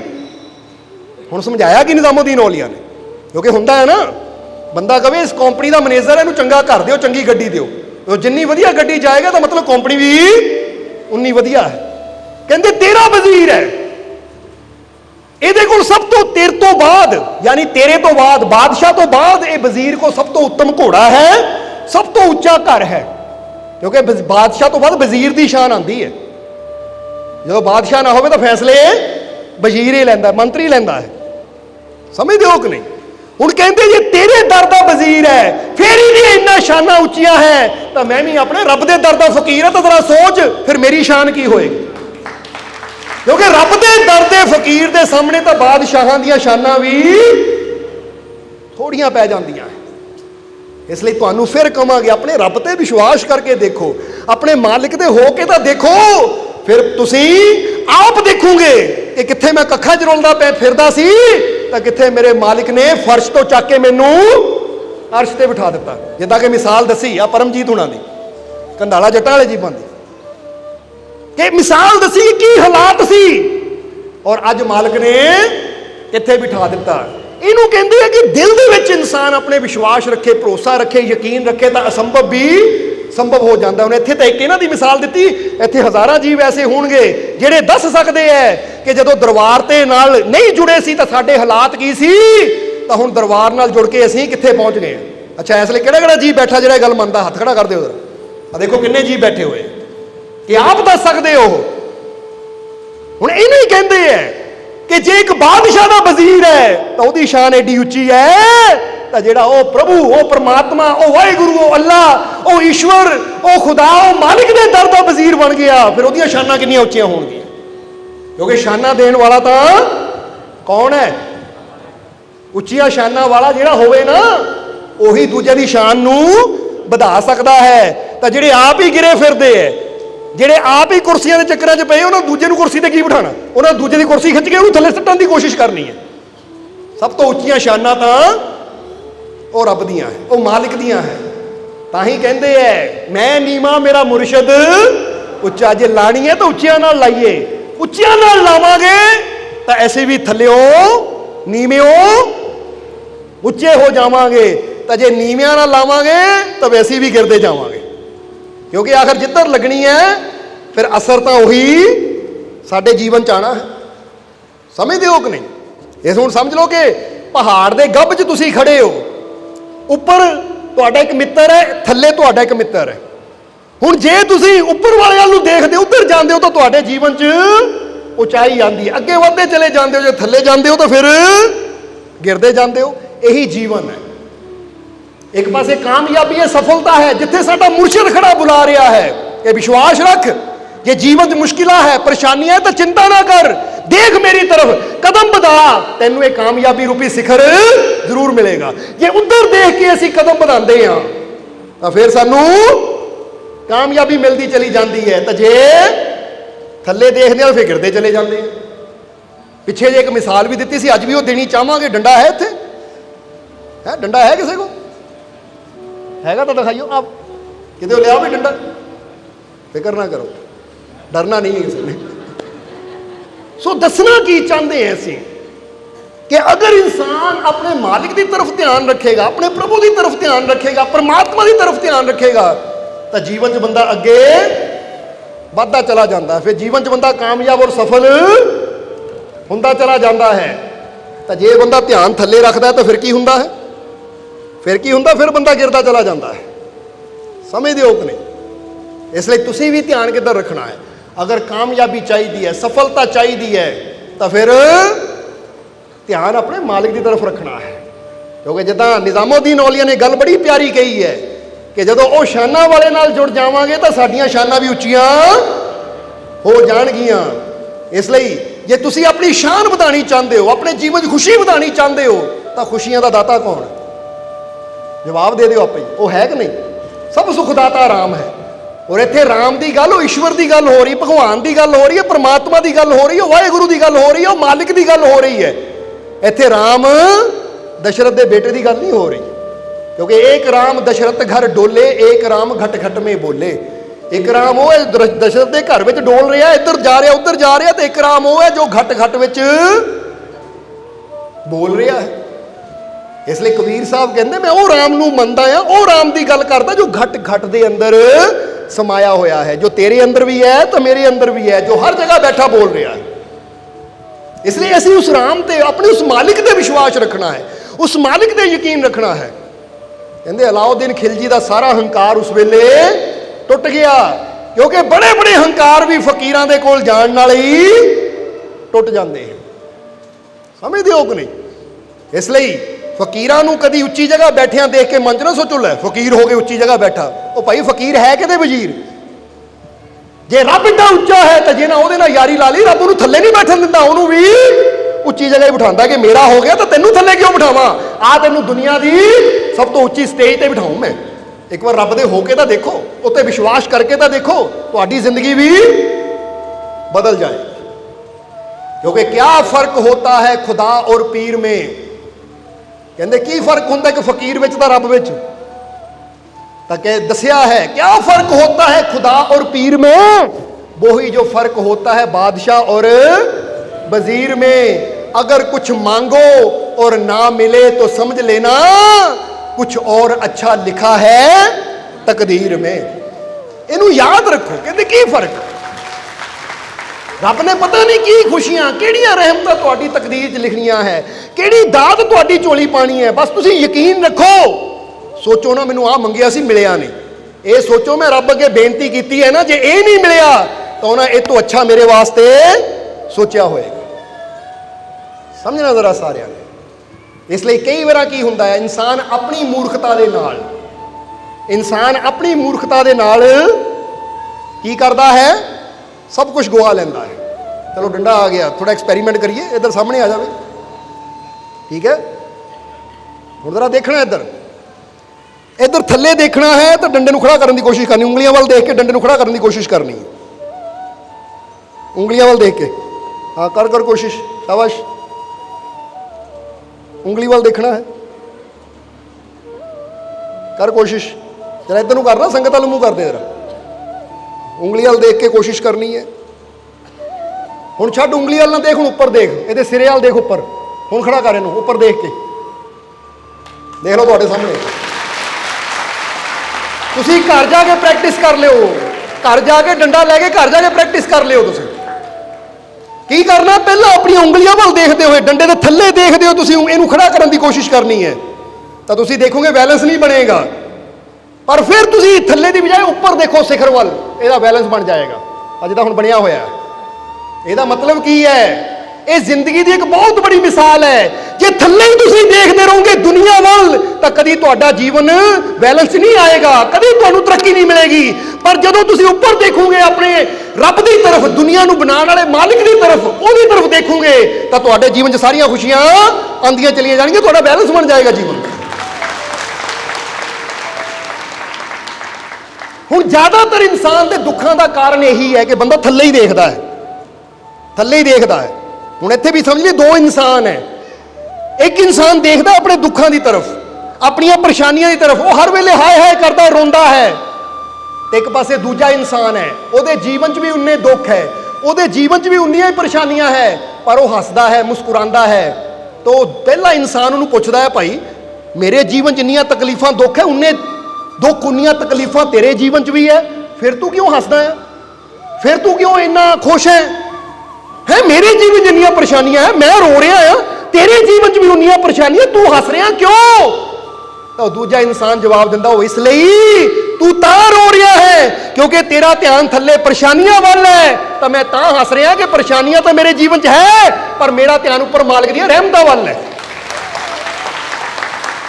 ਔਰ ਮੈਂ ਹੱਸ ਰਿਹਾ ਇਸ ਲਈ ਕਿ ਜੇ ਮੇਰੇ ਜੀਵਨ 'ਚ ਪਰੇਸ਼ਾਨੀ ਹੈ, ਤਾਂ ਮੇਰਾ ਧਿਆਨ ਰੱਬ ਦੀਆਂ ਰਹਿਮਤਾਂ ਵੱਲ ਹੈ ਕਿ ਉਹਦੀ ਰਹਿਮਤ ਹੈ ਤਾਂ ਪਰੇਸ਼ਾਨੀਆਂ ਜ਼ਰੂਰ ਦੂਰ ਹੋਣਗੀਆਂ। ਹੁਣ ਤੁਹਾਡਾ ਧਿਆਨ ਕਿੱਥੇ ਹੈ? ਜੇ ਆਪਣੇ ਦੁੱਖਾਂ ਬਾਰੇ ਹੀ ਸੋਚੀ ਜਾਓਗੇ, ਪਰੇਸ਼ਾਨੀਆਂ ਬਾਰੇ ਹੀ ਸੋਚੀ ਜਾਓਗੇ, ਤਾਂ ਤੁਸੀਂ ਵੀ ਐਂ ਡੋਲਦੇ ਫਿਰੋਗੇ, ਡਿੱਗਦੇ ਫਿਰੋਗੇ ਜਿੱਦਾਂ ਡੰਡਾ ਡਿੱਗਦਾ ਹੈ। ਸਮਝਦੇ ਹੋ ਕਿ ਨਹੀਂ? ਇਹ ਘਰ ਜਾ ਕੇ ਕਰਿਓ ਜ਼ਰੂਰ ਤੁਸੀਂ, ਕਿਤੇ ਤੁਹਾਨੂੰ ਇਹ ਨਾ ਲੱਗੇ ਕਿ ਇੱਥੇ ਮੁੰਡਾ ਇਦਾਂ ਹੀ ਐਕਟਿੰਗ ਕਰ ਰਿਹਾ ਹੈ। ਪਹਿਲਾਂ ਥੱਲੇ ਦੇਖਣਾ, ਔਰ ਫਿਰ ਤੁਸੀਂ ਦੇਖਣਾ ਬੈਲੈਂਸ ਕਿੱਥੇ ਬਣਦਾ ਹੈ। ਹਮੇਸ਼ਾ ਥੱਲੇ ਦੇਖਾਂਗੇ ਦੁੱਖਾਂ ਦੀ ਤਰਫ, ਨੈਗੇਟਿਵਿਟੀ ਦੀ ਤਰਫ, ਬੁਰਾਈਆਂ ਦੀ ਤਰਫ, ਤਾਂ ਗਿਰਦੇ ਜਾਵਾਂਗੇ। ਤਾਂ ਜਦੋਂ ਉੱਚਾ ਦੇਖਾਂਗੇ ਆਪਣੇ ਮਾਲਿਕ ਦੀ ਤਰਫ, ਉਹਦੀਆਂ ਰਹਿਮਤਾਂ ਦੀ ਤਰਫ, ਪ੍ਰੇਮ ਦੀ ਤਰਫ, ਵਿਸ਼ਵਾਸ ਦੀ ਤਰਫ, ਅੱਛਾਈ ਦੀ ਤਰਫ, ਤਾਂ ਹਮੇਸ਼ਾ ਅਸੀਂ ਅੱਗੇ ਵੱਧਦੇ ਚਲੇ ਜਾਵਾਂਗੇ, ਖੁਸ਼ੀਆਂ ਨਾਲ ਭਰਪੂਰ ਹੁੰਦੇ ਚਲੇ ਜਾਵਾਂਗੇ। ਇਸ ਲਈ ਜੇ ਜੀਵਨ 'ਚ ਦੁੱਖ ਹੋਵੇ ਨਾ, ਪਰੇਸ਼ਾਨੀ ਹੋਵੇ, ਤਾਂ ਫਿਰ ਉਹਨਾਂ ਵੱਲ ਨਾ ਦੇਖੋ, ਹਾਏ ਮੇਰੇ ਜੀਵਨ 'ਚ ਇੰਨੀ ਪਰੇਸ਼ਾਨੀ, ਹਾਏ ਮੇਰੇ ਜੀਵਨ 'ਚ ਇੰਨਾ ਦੁੱਖ, ਹਾਏ ਮੇਰੇ ਜੀਵਨ 'ਚ ਆਹ ਬਿਮਾਰੀ। ਇਹਦਾ ਮਤਲਬ ਹੈ ਤੁਸੀਂ ਬਿਮਾਰੀ ਵੱਲ ਦੇਖ ਰਹੇ ਹੋ। ਹੁਣ ਕਿੱਧਰ ਦੇਖਣਾ ਹੈ? ਠੀਕ ਹੈ ਬਿਮਾਰੀ ਹੈ, ਡਾਕਟਰਾਂ ਨੇ ਦੱਸ ਦਿੱਤਾ, ਠੀਕ ਹੈ ਪਰੇਸ਼ਾਨੀ ਹੈ, ਪਤਾ ਲੱਗ ਗਿਆ, ਪਰ ਹੁਣ ਮੈਂ ਦੇਖਣਾ ਆਪਣੇ ਮਾਲਿਕ ਦੀ ਤਰਫ ਹੈ ਕਿ ਆ ਮਾਲਿਕ, ਮੈਨੂੰ ਯਕੀਨ ਹੈ ਕਿ ਤੇਰੀ ਰਹਿਮਤ ਤੋਂ ਬੜੀ ਕੋਈ ਪਰੇਸ਼ਾਨੀ ਨਹੀਂ ਹੈ, ਕੋਈ ਬਿਮਾਰੀ ਨਹੀਂ ਹੈ। ਜੇ ਤੂੰ ਮੇਰੇ ਨਾਲ ਹੈ ਤਾਂ ਮੇਰੇ ਜੀਵਨ 'ਚ ਖੁਸ਼ੀਆਂ ਜ਼ਰੂਰ ਆਉਣਗੀਆਂ। ਸਮਝ ਆ ਰਹੀ ਹੈ ਸਾਡੀ ਗੱਲ? ਇਸ ਲਈ ਕਿੱਧਰ ਦੇਖਣਾ ਹੈ? ਆਪਣੇ ਮਾਲਿਕ ਦੀਆਂ ਰਹਿਮਤਾਂ ਦੀ ਤਰਫ, ਆਪਣੇ ਮਾਲਿਕ ਦੇ ਵਿਸ਼ਵਾਸ ਨੂੰ ਆਪਣੇ ਦਿਲ 'ਚ ਕਾਇਮ ਰੱਖਣਾ ਹੈ। ਚਿੰਤਾ ਨਹੀਂ ਕਰਨੀ, ਕਿਉਂਕਿ ਕੋਈ ਐਸਾ ਹਾਲਾਤ ਨਹੀਂ ਹੈ ਜੋ ਬਦਲ ਨਾ ਸਕੇ। ਅਗਰ ਉਹਦੀ ਰਹਿਮਤ ਹੋਵੇ ਤਾਂ ਸਭ ਕੁਝ ਇੰਪੋਸੀਬਲ ਵੀ ਪੋਸੀਬਲ ਹੋ ਜਾਂਦਾ ਹੈ। ਸਮਝਦੇ ਹੋ ਕਿ ਨਹੀਂ? ਇਸ ਲਈ ਆਪਣੇ ਮਾਲਿਕ ਤੇ ਯਕੀਨ ਰੱਖਣਾ ਹੈ। ਔਰ ਜਿਸ ਤਰ੍ਹਾਂ ਮਿਸਾਲ ਦਿੱਤੀ ਕਿ ਜਿਹੜਾ ਦੁੱਖਾਂ ਵੱਲ ਦੇਖਦਾ ਰੋਂਦਾ ਹੈ, ਤਾਂ ਜਿਹੜਾ ਆਪਣੇ ਮਾਲਿਕ ਦੀਆਂ ਰਹਿਮਤਾਂ ਵੱਲ ਦੇਖਦਾ ਉਹ ਸਦਾ ਮੁਸਕਰਾਉਂਦਾ ਹੈ, ਕਿਉਂਕਿ ਉਹਦਾ ਧਿਆਨ ਹੀ ਰਹਿਮਤਾਂ ਵੱਲ ਹੈ, ਉਹਦਾ ਧਿਆਨ ਹੀ ਆਪਣੇ ਮਾਲਿਕ ਦੀ ਤਰਫ ਹੈ ਕਿ ਜੇ ਮੇਰਾ ਮਾਲਿਕ ਮੇਰੇ ਨਾਲ ਹੈ ਤਾਂ ਉਹਦੀ ਰਹਿਮਤ ਐਡੀ ਵੱਡੀ ਹੈ, ਉਹਦੇ ਸਾਹਮਣੇ ਇਹ ਮੇਰੀਆਂ ਮੁਸ਼ਕਿਲਾਂ ਤਾਂ ਕੁਛ ਵੀ ਹੈ ਨਹੀਂ। ਔਰ ਮੈਨੂੰ ਯਕੀਨ ਹੈ ਉਹਦੀ ਰਹਿਮਤ ਤੇ ਕਿ ਉਹ ਮੈਨੂੰ ਹਰ ਮੁਸ਼ਕਿਲ ਚੋਂ ਜ਼ਰੂਰ ਕੱਢੇਗਾ। ਔਰ ਜਿਸ ਤਰ੍ਹਾਂ ਦੱਸਿਆ ਕਿ ਅਗਰ ਕੁਝ ਮੰਗਦੇ ਆ ਨਹੀਂ ਮਿਲਦਾ ਤਾਂ ਯਾਦ ਰੱਖੋ, ਸ਼ੁਕਰ ਕਰੋ, ਕਿਉਂਕਿ ਮੇਰੇ ਮਾਲਿਕ ਨੇ ਇਸ ਤੋਂ ਵੀ ਅੱਛਾ ਮੇਰੇ ਜੀਵਨ 'ਚ ਕੁਝ ਰੱਖਿਆ ਹੋਏਗਾ। ਇਸ ਲਈ ਪਹਿਲਾ ਪੁਆਇੰਟ ਹਜ਼ੂਰ ਨੇ ਕੀ ਦੱਸਿਆ? ਹਸਦ, ਜਿਹੜੀ ਸਾਨੂੰ ਰੱਬ ਦੀਆਂ ਰਹਿਮਤਾਂ ਤੋਂ, ਖੁਸ਼ੀਆਂ ਤੋਂ, ਬਰਕਤਾਂ ਤੋਂ, ਕਾਮਯਾਬੀ ਤੋਂ ਦੂਰ ਕਰ ਦਿੰਦੀ ਹੈ। ਪਹਿਲਾ ਹੈ ਜਲਨ। ਇਸ ਲਈ ਕਦੀ ਕਿਸੇ ਨੂੰ ਤਰੱਕੀ ਕਰਦਾ ਦੇਖ ਕੇ, ਖੁਸ਼ ਦੇਖ ਕੇ ਜਲੋ ਨਾ, ਬਲਕਿ ਸ਼ੁਕਰ ਕਰੋ। ਜਿੱਦਾਂ ਦੱਸਿਆ ਕਿ ਨਿਜ਼ਾਮੁਦੀਨ ਔਲੀਆ ਜਿਹਦੇ ਵੀ ਘਰ ਖੁਸ਼ੀ ਦੇਖਦੇ ਸੀ ਨਾ, ਉਹ ਆਪ ਖੁਸ਼ ਹੋ ਜਾਂਦੇ ਸੀ। ਸਮਝਦੇ ਹੋ ਕਿ ਨਹੀਂ? ਹੁਣ ਜਰਾ ਗੌਰ ਕਰਨਾ, एक वो इंसान है जिहड़ा अपनी खुशी 'ਚ खुश हुंदा है, एक वो इंसान है जिहड़ा अपनी खुशी 'ਚ खुश हुंदा है, ते एक वो इंसान है जो सब दी खुशी 'ਚ खुश हुंदा है। हुण किहदे जीवन 'ਚ ज़्यादा खुशियां होणगियां? आप ही जवाब दे दिओ। एक वो है जिहड़ा अपनी खुशी 'ਚ खुश हुंदा है। हुण उहनूं अज खुशी मिली, खुश हो गया, फिर 2 महीने बाद मिली, 2 महीने बाद खुश होएगा। तो एक इंसान वो है जो सब दी खुशी में खुश हुंदा है। वो जिधर भी जाता है किसी ना किसी को खुश देखता है, तो उन्होंने खुश देख के आप भी खुश हो जाता है। वो खुशी की गिनती कई गुना बढ़ जाती है। इसलिए जे तुसी भी अपने जीवन च खुशियां की गिनती बढ़ाना चाहते हो तो अपनी खुशी को अपने तक ही सीमित ना रखो, बल्कि सब दी खुशी में तुसी भी खुश हो जाओ। एक बार ना असी 3-4 गड्डियां सी साडे नाल शिमले वाल जा रहे थे। ਅਸੀਂ ਆਪ ਸੀ, ਨਾਲ ਕੋਈ ਸੇਵਾਦਾਰ ਸੀ, 15-20 ਮੈਂਬਰ ਸੀ। ਜਦੋਂ ਜਾ ਰਹੇ ਆ ਤਾਂ ਰਾਤ ਦਾ ਟਾਈਮ ਸੀਗਾ, ਤਾਂ ਉੱਥੇ ਰਾਤ ਦੀ ਇੱਕ ਸ਼ਾਦੀ ਸੀ। ਉਹ ਰੋਡ ਦੇ ਉੱਪਰ ਬਰਾਤ ਲੈ ਕੇ ਜਾ ਰਹੇ ਸੀਗੇ, ਤਾਂ ਭੰਗੜਾ ਪਾ ਰਹੇ ਸੀ। ਹੁਣ ਸਾਡੇ ਮਨ 'ਚ ਕੀ ਹੈ ਕਿ ਚਲੋ ਬਈ ਗੱਡੀਆਂ ਲਾਓ ਸਾਈਡ ਤੇ, ਇਹੀ ਭੰਗੜਾ ਪਾ ਲਾਂਗੇ ਥੋੜਾ ਜਿਹਾ। ਉਹ ਜਿਸਲੇ ਅਸੀਂ ਵੀ ਸਾਰੇ ਉਤਰ ਕੇ ਉਹਨਾਂ ਨਾਲ ਭੰਗੜਾ ਪਾਉਣ ਲੱਗੇ, ਬਰਾਤ ਨਾਲ ਤੁਰ ਪਏ। ਨਾਲ ਗੱਡੀਆਂ ਡਰਾਈਵਰ ਹੌਲੀ ਹੌਲੀ ਲਿਆ ਰਹੇ। ਉਹ ਪੁੱਛਣ ਤੁਸੀਂ ਅਸੀਂ ਕਿਹਾ ਬਸ ਤੁਹਾਨੂੰ ਖੁਸ਼ ਦੇਖ ਕੇ ਸਾਨੂੰ ਵੀ ਖੁਸ਼ੀ ਹੋ ਗਈ ਹੈ। ਹੁਣ ਇਹੀ ਤਾਂ 10 ਮਿੰਟ ਰੁਕ ਕੇ ਸਾਰਿਆਂ ਨੇ ਭੰਗੜੇ ਦਾ ਆਨੰਦ ਲਿਆ। ਉਹ ਕਹਿੰਦੇ ਹੁਣ ਖਾਣਾ ਖਾ ਕੇ ਜਾਣਾ ਤੁਸੀਂ। ਇਹੀ ਇੰਨਾ ਟਾਈਮ ਹੈ ਨਹੀਂ ਸਾਡੇ ਕੋਲ। ਨਹੀਂ ਤਾਂ ਕਈ ਵਾਰ ਬੰਦਾ ਹੁੰਦਾ ਨਾ ਕਿਸੇ ਦੀ ਬਰਾਤ ਦੇਖ ਕੇ ਬੰਦਾ ਕਹਿੰਦਾ ਲੈ ਭੰਗੜਾ ਦਾ ਕੀ ਪਾਣਾ, ਚਲੋ ਰੋਟੀ ਰੋਟੀ ਖਾ ਲੈਂਦੇ ਆ। ਉਹਦਾ ਧਿਆਨ ਖਾਣ ਵੱਲ ਹੀ ਹੁੰਦਾ। ਉਹ ਚੋਰੀ ਵੀ ਵੜ ਜਾਂਦੇ ਅੰਦਰ ਪੈਲਸ ਵਿੱਚ ਜਾ ਕੇ। ਪੁੱਛੇ ਕਿੱਥੋਂ? ਮੈਂ ਜੀ ਮੁੰਡੇ ਵਾਲੇ ਵੱਲੋਂ ਆ, ਮੈਂ ਜੀ ਕੁੜੀ ਵਾਲੇ ਵੱਲੋਂ ਆ। ਹੁੰਦਾ ਕਿਸੇ ਵੱਲੋਂ ਵੀ ਨਹੀਂ, ਬਸ ਹੁੰਦਾ ਖਾਣੇ ਵੱਲੋਂ ਹੀ ਆ। ਉਹ ਖਾਣ ਆਏ ਸੀ, ਖਾ ਕੇ ਚਲੇ ਗਏ। ਪਰ ਸਾਨੂੰ ਤਾਂ ਆਨੰਦ ਨਾਲ ਮਤਲਬ ਹੈ। ਜਦੋਂ ਦੂਜੇ ਦੀ ਖੁਸ਼ੀ ਵਿੱਚ ਤੁਸੀਂ ਖੁਸ਼ ਹੁੰਦੇ ਹੋ ਨਾ, ਤਾਂ ਯਾਦ ਰੱਖੋ ਸਾਰੀ ਰਾਤ ਜਦੋਂ ਸਫ਼ਰ ਕੀਤਾ ਅਸੀਂ ਤਾਂ ਜਿੰਨੇ ਵੀ ਸੀ ਸਾਰਿਆਂ ਦਾ ਮਾਲਕ ਮਜ਼ਾ ਆ ਗਿਆ, ਮਜ਼ਾ ਆ ਗਿਆ। ਚਾਹੇ 10 ਮਿੰਟ ਹੀ ਉਹਨਾਂ ਨਾਲ ਖੁਸ਼ੀ ਨੂੰ ਦੁੱਗਣਾ ਕੀਤਾ, ਪਰ ਮਜ਼ਾ ਆ ਗਿਆ। ਇਹ ਕਿ ਮਜ਼ਾ ਜੀਵਨ 'ਚ ਵੱਧ ਜਾਂਦਾ। ਤੁਸੀਂ 10 ਮਿੰਟ ਵਾਸਤੇ ਦੂਜੇ ਦੀ ਖੁਸ਼ੀ ਸ਼ਾਮਿਲ ਹੋਏ ਤਾਂ ਮਜ਼ਾ ਵੱਧ ਗਿਆ। ਤਾਂ ਜੇ ਸਾਰੀ ਜ਼ਿੰਦਗੀ ਆਪਣੇ ਜੀਵਨ ਦਾ ਨਿਯਮ ਬਣਾ ਲਓ ਕਿ ਮੈਂ ਦੂਜਿਆਂ ਦੀ ਖੁਸ਼ੀ ਸ਼ਾਮਿਲ ਹੋਣਾ, ਹੁਣ ਠੀਕ ਹੈ ਮੈਂ ਦੂਜੇ ਦੀ ਬਰਾਤ ਜਾ ਕੇ ਭੰਗੜਾ ਨਹੀਂ ਪਾ ਸਕਦਾ, ਪਰ ਦਿਲੋਂ ਤਾਂ ਮੰਗ ਸਕਦਾ ਹੈ ਨਾ ਰੱਬ ਇਹਨੂੰ ਹੋਰ ਵੀ ਖੁਸ਼ੀ ਦੇਵੇ। ਕਿਉਂਕਿ ਗੱਲ ਤਾਂ ਦੂਜੇ ਦੀ ਖੁਸ਼ੀ ਵਾਸਤੇ ਦੁਆਵਾਂ ਕਰਨ ਦੀ ਹੈ। ਜਿੰਨਾ ਤੁਸੀਂ ਦੂਜੇ ਦੀ ਖੁਸ਼ੀ ਦੀ ਕਾਮਨਾ ਕਰਦੇ ਹੋ, ਉਹਨਾਂ ਤੁਹਾਡੇ ਜੀਵਨ 'ਚ ਖੁਸ਼ੀਆਂ ਵੱਧਦੀਆਂ ਚਲੀਆਂ ਜਾਂਦੀਆਂ। ਇਹੀ ਤਾਂ ਨਿਜ਼ਾਮੁਦੀਨ ਔਲੀਆ ਦੇ ਜੀਵਨ 'ਚ ਇਹ ਸਾਖੀ ਤੋਂ ਪਤਾ ਲੱਗਦਾ ਹੈ। ਮਿਸਾਲ ਆਈ ਹੈ ਕਿ ਉਹ ਜਿਹਨੂੰ ਵੀ ਖੁਸ਼ ਦੇਖਦੇ ਸੀ ਨਾ, ਆਪਣੇ ਰੱਬ ਨੂੰ ਕਹਿੰਦੇ ਸੀ ਐ ਮੇਰੇ ਮਾਲਿਕ ਸ਼ੁਕਰ ਹੈ ਤੇਰਾ, ਇਹਨੂੰ ਹੋਰ ਖੁਸ਼ੀਆਂ ਦੇ। ਤਾਂ ਫਿਰ ਦੇਖੋ ਉਹਨਾਂ ਨੂੰ ਕੀ ਰੁਤਬਾ ਮਿਲਿਆ, ਉਹਨਾਂ ਨੂੰ ਕੀ ਮਿਲਿਆ। ਹੁਣ ਜੇ ਤੁਸੀਂ ਚਾਹੁੰਦੇ ਹੋ ਤਾਂ ਅੱਜ ਤੋਂ ਤੁਸੀਂ ਵੀ ਪਹਿਲਾ ਨਿਯਮ ਬਣਾ ਲਓ कि मैं जलना नहीं है, हसद नहीं करनी, मैं शुक्र करना है। जे मैनू कोई थैंक यू कहता ब्लैस यू कवां, बोलो समझते हो कि नहीं? ब्लैस यू का मतलब पता ना, इनू पंजाबी जी कहली रब तेरा भला करे, तेते कृपा होवे, तेते मेहर होवे, रहमत होवे तेते। समझते हो नहीं? वो कोई थैंक यू कहता है, कोई सानू कुछ भी अगे दिंदा है तो वो वास्ते जरूर कहो। यानी कोई रोटी देवे, पानी देवे, कोई भी, चाहे साडा बच्चा ही फड़ावे, ब्लैस यू बेटा, परमात्मा तेते कृपा करे। ਜਦੋਂ ਤੁਸੀਂ ਦੂਜੇ ਵਾਸਤੇ ਕਿਰਪਾ ਮੰਗਦੇ ਹੋ ਤਾਂ ਤੁਹਾਡੇ ਉੱਤੇ ਕਿਰਪਾ ਹੋਣੀ ਸ਼ੁਰੂ ਹੋ ਜਾਂਦੀ ਹੈ। ਜਦੋਂ ਦੂਜੇ ਵਾਸਤੇ ਖੁਸ਼ੀਆਂ ਮੰਗਦੇ ਹੋ ਤੁਹਾਡੇ ਜੀਵਨ 'ਚ ਖੁਸ਼ੀਆਂ ਆਣੀਆਂ ਸ਼ੁਰੂ ਹੋ ਜਾਂਦੀਆਂ। ਪਰ ਜਦੋਂ ਦੂਜਿਆਂ ਦੀ ਖੁਸ਼ੀ ਨੂੰ ਦੇਖ ਕੇ ਤੁਸੀਂ ਸੜਦੇ ਹੋ ਤਾਂ ਤੁਸੀਂ ਆਪਣੀਆਂ ਖੁਸ਼ੀਆਂ ਦਾ ਫਾਟਕ ਬੰਦ ਕਰ ਦਿੰਦੇ ਹੋ। ਫਿਰ ਉਹ ਖੁਸ਼ੀ ਤੁਹਾਡੇ ਤੱਕ ਨਹੀਂ ਕਦੀ ਆਉਂਦੀ। ਇਸ ਲਈ ਅੱਜ ਪਹਿਲਾ ਨਿਯਮ ਨੋਟ ਕਰ ਲੈਣਾ, ਇਹ ਕਾਪੀ ਪੈਨ ਨਾਲ ਤਾਂ ਲਿਖ ਲਓ, ਨਹੀਂ ਤਾਂ ਦਿਲ 'ਚ ਲਿਖ ਲਓ ਕਿ ਮੈਂ ਸੜਨਾ ਨਹੀਂ ਹੈ, ਸ਼ੁਕਰ ਕਰਨਾ ਹੈ। ਅੱਜ ਤੁਹਾਡੇ ਘਰ 'ਚ ਕੋਈ ਵਧਾਈ ਲੈ ਕੇ ਆਵੇ ਨਾ, ਮੇਰਾ ਬੱਚਾ ਨੌਕਰੀ ਮਿਲ ਗਈ, ਸ਼ੁਕਰ ਹੈ ਮੇਰੇ ਮਾਲਿਕ ਦਾ, ਸ਼ੁਕਰ ਹੈ ਮਾਲਿਕ ਤੈਨੂੰ ਹੋਰ ਤਰੱਕੀ ਦੇਵੇ। ਦਿਲੋਂ ਕਹਿਣਾ, ਇਹ ਨਹੀਂ ਕਿ ਉੱਪਰੋਂ ਕਹੀ ਜਾਣਾ ਥੱਲੇ ਸੜੀ ਜਾਣਾ। ਕਈ ਵਾਰ ਚੁੱਲ੍ਹੇ ਦੀ ਰਾਖ ਉੱਪਰੋਂ ਠੰਡੀ ਲੱਗਦੀ ਹੈ ਪਰ ਥੱਲੇ ਅੱਗ ਛੁਪੀ ਹੁੰਦੀ, ਅੰਗਿਆਰੇ ਛੁਪੇ ਹੁੰਦੇ। ਇਦਾਂ ਨਹੀਂ, ਜਦੋਂ ਸ਼ੁਕਰ ਕਰਨਾ ਤਾਂ ਦਿਲੋਂ ਆਵਾਜ਼ ਆਵੇ, ਦਿਲੋਂ ਨਿਕਲੇ ਸ਼ੁਕਰ ਹੈ ਮੇਰੇ ਮਾਲਿਕ ਦਾ। ਔਰ ਇਹ ਵੀ ਵਿਸ਼ਵਾਸ ਰੱਖਣਾ ਹੈ ਜੇ ਮੇਰਾ ਮਾਲਿਕ ਇਹਨੂੰ ਦੇ ਸਕਦਾ ਹੈ ਤਾਂ ਮੈਨੂੰ ਵੀ ਜ਼ਰੂਰ ਦੇਗਾ। ਜੇ ਇੱਥੇ ਰਹਿਮਤ ਹੋ ਸਕਦੀ ਹੈ ਤਾਂ ਇਹ ਸ਼ੁਕਰ ਹੈ। ਪਤਾ ਲੱਗਦਾ ਹੈ ਜੇ ਇੱਥੇ ਰਹਿਮਤ ਦੀ ਬਰਸਾਤ ਹੋ ਸਕਦੀ ਹੈ ਤਾਂ ਇਹਦਾ ਮਤਲਬ ਉਹ ਰਹਿਮਤਾਂ ਬਰਸਾਉਣ ਵਾਲਾ ਇੱਕ ਦਿਨ ਮੇਤੇ ਵੀ ਰਹਿਮਤ ਜ਼ਰੂਰ ਬਰਸਾਏਗਾ, ਕਰੇਗਾ। ਇਹ ਯਕੀਨ ਰੱਖਣਾ ਹੈ। ਇਸ ਲਈ ਅੱਜ ਤੋਂ ਜਲਣਾ ਬੰਦ ਕਰੋ, ਸ਼ੁਕਰ ਕਰਨਾ ਸ਼ੁਰੂ ਕਰੋ। ਔਰ ਦੂਜੀ ਚੀਜ਼ ਹਜ਼ੂਰ ਨੇ ਕਹੀ, ਜਿਹੜੀ ਚੀਜ਼ ਰੱਬ ਦੀਆਂ ਰਹਿਮਤਾਂ ਨੂੰ, ਬਰਕਤਾਂ ਨੂੰ, ਖੁਸ਼ੀਆਂ ਨੂੰ ਸਾਡੇ ਤੋਂ ਦੂਰ ਕਰ ਦਿੰਦੀ ਹੈ, ਉਹ ਹੈ ਗੀਬਤ। ਗੀਬਤ ਦਾ ਮਤਲਬ ਹੁੰਦਾ ਚੁਗਲੀ। ਸਮਝਦੇ ਹੋ ਕਿ ਨਹੀਂ? ਕਹਿੰਦੇ ਜਦੋਂ ਇਨਸਾਨ ਕਿਸੇ ਦੀ ਬੁਰਾਈ ਕਰਦਾ ਹੈ, ਕਿਸੇ ਦੀ ਬੁਰਾਈ ਕਰਨਾ ਇਹ ਵੀ ਰੱਬ ਦੀਆਂ ਰਹਿਮਤਾਂ ਨੂੰ ਸਾਡੇ ਤੋਂ ਦੂਰ ਕਰ ਦਿੰਦਾ ਹੈ। ਔਰ ਅੱਜ ਘਰ 'ਚ ਬਰਕਤਾਂ ਕਿਉਂ ਨਹੀਂ ਆਉਂਦੀਆਂ, ਅੱਜ ਘਰ 'ਚ ਖੁਸ਼ੀਆਂ ਕਿਉਂ ਨਹੀਂ ਆਉਂਦੀਆਂ? ਕਿਉਂਕਿ ਘਰ 'ਚ ਰੱਬ ਦਾ ਨਾਮ ਘੱਟ ਹੁੰਦਾ ਹੈ। ਰੱਬ ਦੇ ਨਾਮ ਦੀ ਬਜਾਏ ਚੁਗਲੀ ਜ਼ਿਆਦਾ ਹੁੰਦੀ ਹੈ, ਬੁਰਾਈ ਜ਼ਿਆਦਾ ਹੁੰਦੀ ਹੈ। ਇਸ ਲਈ ਜਿਸ ਘਰ ਦੇ ਵਿੱਚ ਕੋਈ ਕਹੇ ਨਾ ਬਰਕਤ ਹੈ ਨਹੀਂ, ਉਹਨੂੰ ਪੁੱਛ ਲਓ ਕਿਤੇ ਚੁਗਲੀ ਤਾਂ ਨਹੀਂ ਹੁੰਦੀ ਘਰ 'ਚ। ਅਗਲਾ ਬੇਸ਼ੱਕ ਕਹੇ ਨਹੀਂ ਹੁੰਦੀ, ਪਰ ਸਮਝ ਲਓ ਇਹ ਨਿਸ਼ਾਨੀ ਹੈ। ਜਿੱਦਾਂ ਕੋਈ ਕਹੇ ਨਾ ਇੱਕ ਘਰ 'ਚ ਜਾਈਏ ਤਾਂ ਬੜੀ ਦੁਰਗੰਧ ਆਉਂਦੀ ਹੈ, ਉਹ ਕਿਤੇ ਚੂਹਾ ਤਾਂ ਨਹੀਂ ਮਰਿਆ? ਨਹੀਂ, ਦੀਦਾ ਤਾਂ ਹੈ ਨਹੀਂ ਕਿਤੇ ਮਰਿਆ, ਪਰ ਬਦਬੂ ਬੜੀ ਆਉਂਦੀ ਹੈ। ਇਹਦਾ ਮਤਲਬ ਸਾਹਮਣੇ ਬੇਸ਼ੱਕ ਨਾ ਹੋਵੇ, ਪਰ ਕਿਤੇ ਨਾ ਕਿਤੇ ਅਲਮਾਰੀਆਂ ਥੱਲੇ ਤਲਾਸ਼ ਕਰੋ, ਪੇਟੀ ਥੱਲੇ ਚੈੱਕ ਕਰੋ, ਕਿਤੇ ਨਾ ਕਿਤੇ ਚੈੱਕ ਕਰੋ। ਜੇ ਬਦਬੂ ਆ ਰਹੀ ਹੈ ਤੇ ਇਹਦਾ ਮਤਲਬ ਕੁਝ ਅੰਦਰ ਮਰਿਆ ਹੈ। ਲੱਭੋ ਉਹਨੂੰ, ਜਦੋਂ ਲੱਭੋਗੇ ਤਾਂ ਮਿਲੇਗਾ, ਔਰ ਮਿਲੇਗਾ ਤਾਂ ਚੱਕ ਕੇ ਘਰੋਂ ਬਾਹਰ ਸੁੱਟੋ, ਤਾਂ ਆਪੇ ਹੀ ਦੁਰਗੰਧ ਦੂਰ ਹੋ ਜਾਏਗੀ। ਇਹ ਕੁਝ ਨਿਸ਼ਾਨੀਆਂ ਹੁੰਦੀਆਂ। ਬੰਦਾ ਕਹਿ ਤਾਂ ਦਿੰਦਾ ਮੈਂ ਕ੍ਰੋਧ ਨਹੀਂ ਕਰਦਾ, ਮੈਂ ਗੁੱਸਾ ਨਹੀਂ ਕਰਦਾ, ਕਿਸੇ ਨੂੰ ਪੁੱਛ ਲਓ, ਪਰ ਮਾੜੇ ਜਿਹਾ ਛੇੜ ਕੇ ਦੇਖ ਲਓ, ਇਦਾਂ ਬੰਦਾ ਖਿੱਚ ਕੇ ਪੈਂਦਾ ਇਹ ਲੈ ਵੀ ਭਾਂਬੜ ਮਚਿਆ ਹੋਇਆ ਦੇ ਅੰਦਰ। ਕਹਿਣ ਨੂੰ ਕੀ ਹੈ, ਇਹ ਅੰਦਰ ਚੈੱਕ ਕਰੋ। ਔਰ ਕਈ ਵਾਰ ਤਾਂ ਅਸੀਂ ਹਾਲਾਤ ਦੇਖੇ ਹੈ ਕਿ ਅੱਜ ਬੰਦਾ ਆਪਣੇ ਹੰਕਾਰ 'ਚ ਆ ਕੇ, ਆਪਣੇ ਕ੍ਰੋਧ ਵਿੱਚ ਆ ਕੇ ਝਗੜੇ ਕਰਦਾ ਹੈ, ਲੜਾਈਆਂ ਕਰਦਾ ਹੈ। ਹੁਣ ਜੇ ਪੁੱਛੋ, ਉਹ ਭਾਈ ਸ਼ਾਂਤ ਰਹਿ ਲੈ, ਮੇਰੀ ਇੱਜ਼ਤ ਦਾ ਸਵਾਲ ਹੈ, ਉਹਨੇ ਮੈਨੂੰ ਗਾਲ ਕੱਢੀ ਹੈ, ਉਹਨਾਂ ਇਦਾਂ ਕੀਤਾ, ਮੇਰੀ ਇੱਜ਼ਤ ਦਾ ਸਵਾਲ ਹੈ, ਮੇਰੇ ਪਰਿਵਾਰ ਦੀ ਇੱਜ਼ਤ ਦਾ ਸਵਾਲ ਹੈ, ਮੈਂ ਨਹੀਂ ਛੱਡਣਾ ਇਹਨੂੰ। ਕੀ ਕਹਿੰਦਾ ਬੰਦਾ? ਮੇਰੀ ਇੱਜ਼ਤ ਦਾ ਸਵਾਲ ਹੈ, ਮੇਰੇ ਪਰਿਵਾਰ ਦੀ ਇੱਜ਼ਤ ਦਾ ਸਵਾਲ ਹੈ, ਮੇਰੇ ਬਾਪ ਨੂੰ ਗਾਲ ਕੱਢੀ, ਇੱਜ਼ਤ ਦਾ ਸਵਾਲ ਹੈ, ਛੱਡਣਾ ਨਹੀਂ ਮੈਨੂੰ। ਮਾਰਦੇ ਜਾ ਕੇ, ਮਾਰਤਾ, ਹੁਣ ਚਲ ਜਾ ਜੇਲ੍ਹ ਵਿੱਚ। ਔਰ ਜਦੋਂ ਤੇਰਾ ਬਾਪ, ਤੇਰੀ ਭੈਣ, ਤੇਰੀ ਮਾਂ ਥਾਣਿਆਂ 'ਚ ਚੱਕਰ ਲਾਏਗੀ, ਫਿਰ ਬੜੀ ਇੱਜ਼ਤ ਬਣ ਜਾਣੀ ਤੇਰੀ। ਫਿਰ ਤਾਂ ਬੜੀ ਇੱਜ਼ਤ ਬਣਨੀ ਹੈ ਕਿ ਲੈ ਵੀ ਉਹ ਫਲਾਣੇ ਦੀ ਭੈਣ, ਉਹ ਫਲਾਣੇ ਦੀ ਮਾਂ, ਫਲਾਣੇ ਦਾ ਬਾਪ ਥਾਣਿਆਂ ਜਾ ਰਿਹਾ, ਕੋਰਟ ਕਚਹਿਰੀਆਂ ਜਾ ਰਿਹਾ ਹੈ, ਅੱਜ ਹੀ ਕੈਦੀ ਨੂੰ ਮਿਲਣਾ ਹੈ, ਮਿਲਾ ਦਿਓ, ਸਾਡਾ ਬੇਟਾ ਸੀ ਗੁੱਸੇ 'ਚ ਆ ਕੇ ਕਿਸੇ ਦਾ ਕਤਲ ਕਰ ਦਿੱਤਾ, ਹੁਣ ਮਿਲਣ ਆਏ ਆ ਉਹਨੂੰ। ਉਦੋਂ ਇੱਜ਼ਤ ਬਣਦੀ ਹੈ।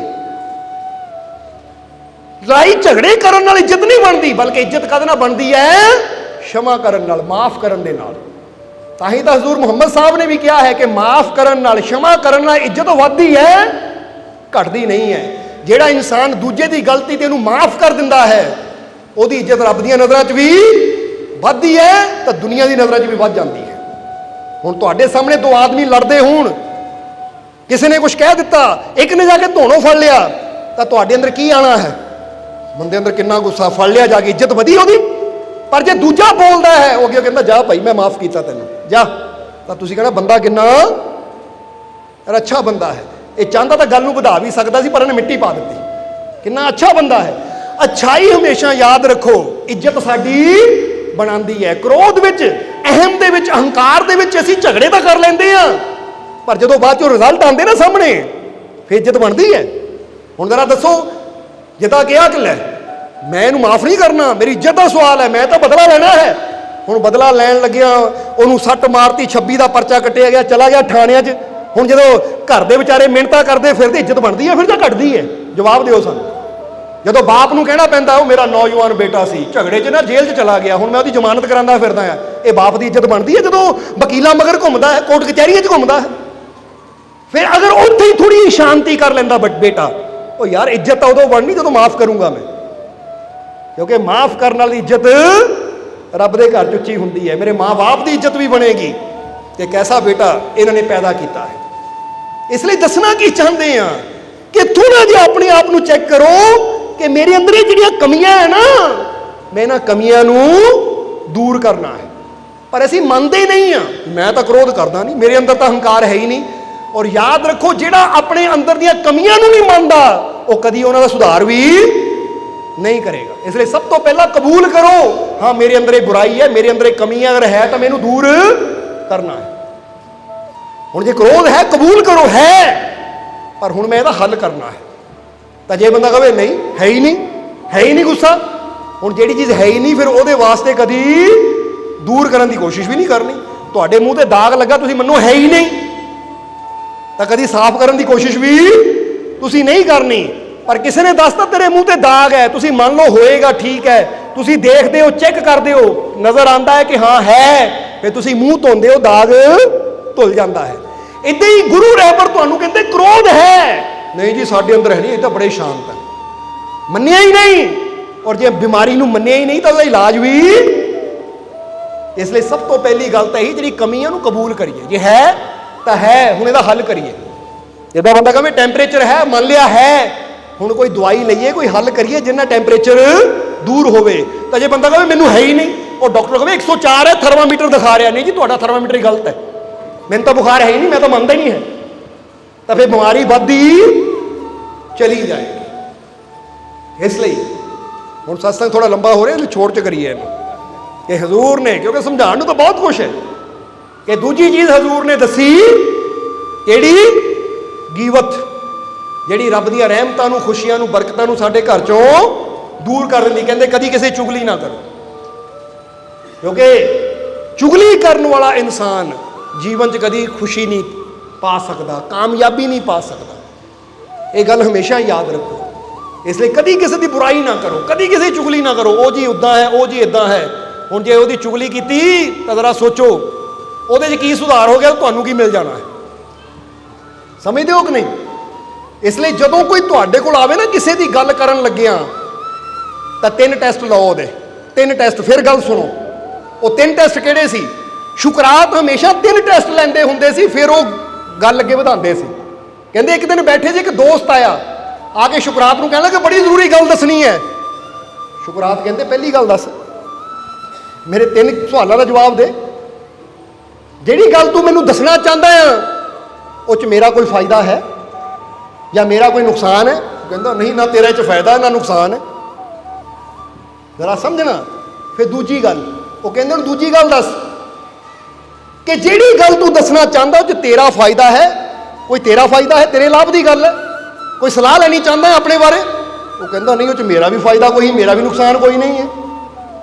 ਔਰ ਤੀਜੀ ਗੱਲ ਉਹ ਕਹਿੰਦੇ ਹੁਣ ਇਹ ਦੱਸਣੀ, ਆ ਜਿਹੜੀ ਗੱਲ ਤੂੰ ਕਰਨ ਲੱਗਾ ਹੈ ਇਹ ਆਪਣੀ ਅੱਖੀ ਦੇਖੀ ਹੈ ਜਾਂ ਕਿਸੇ ਤੋਂ ਸੁਣੀ ਹੈ?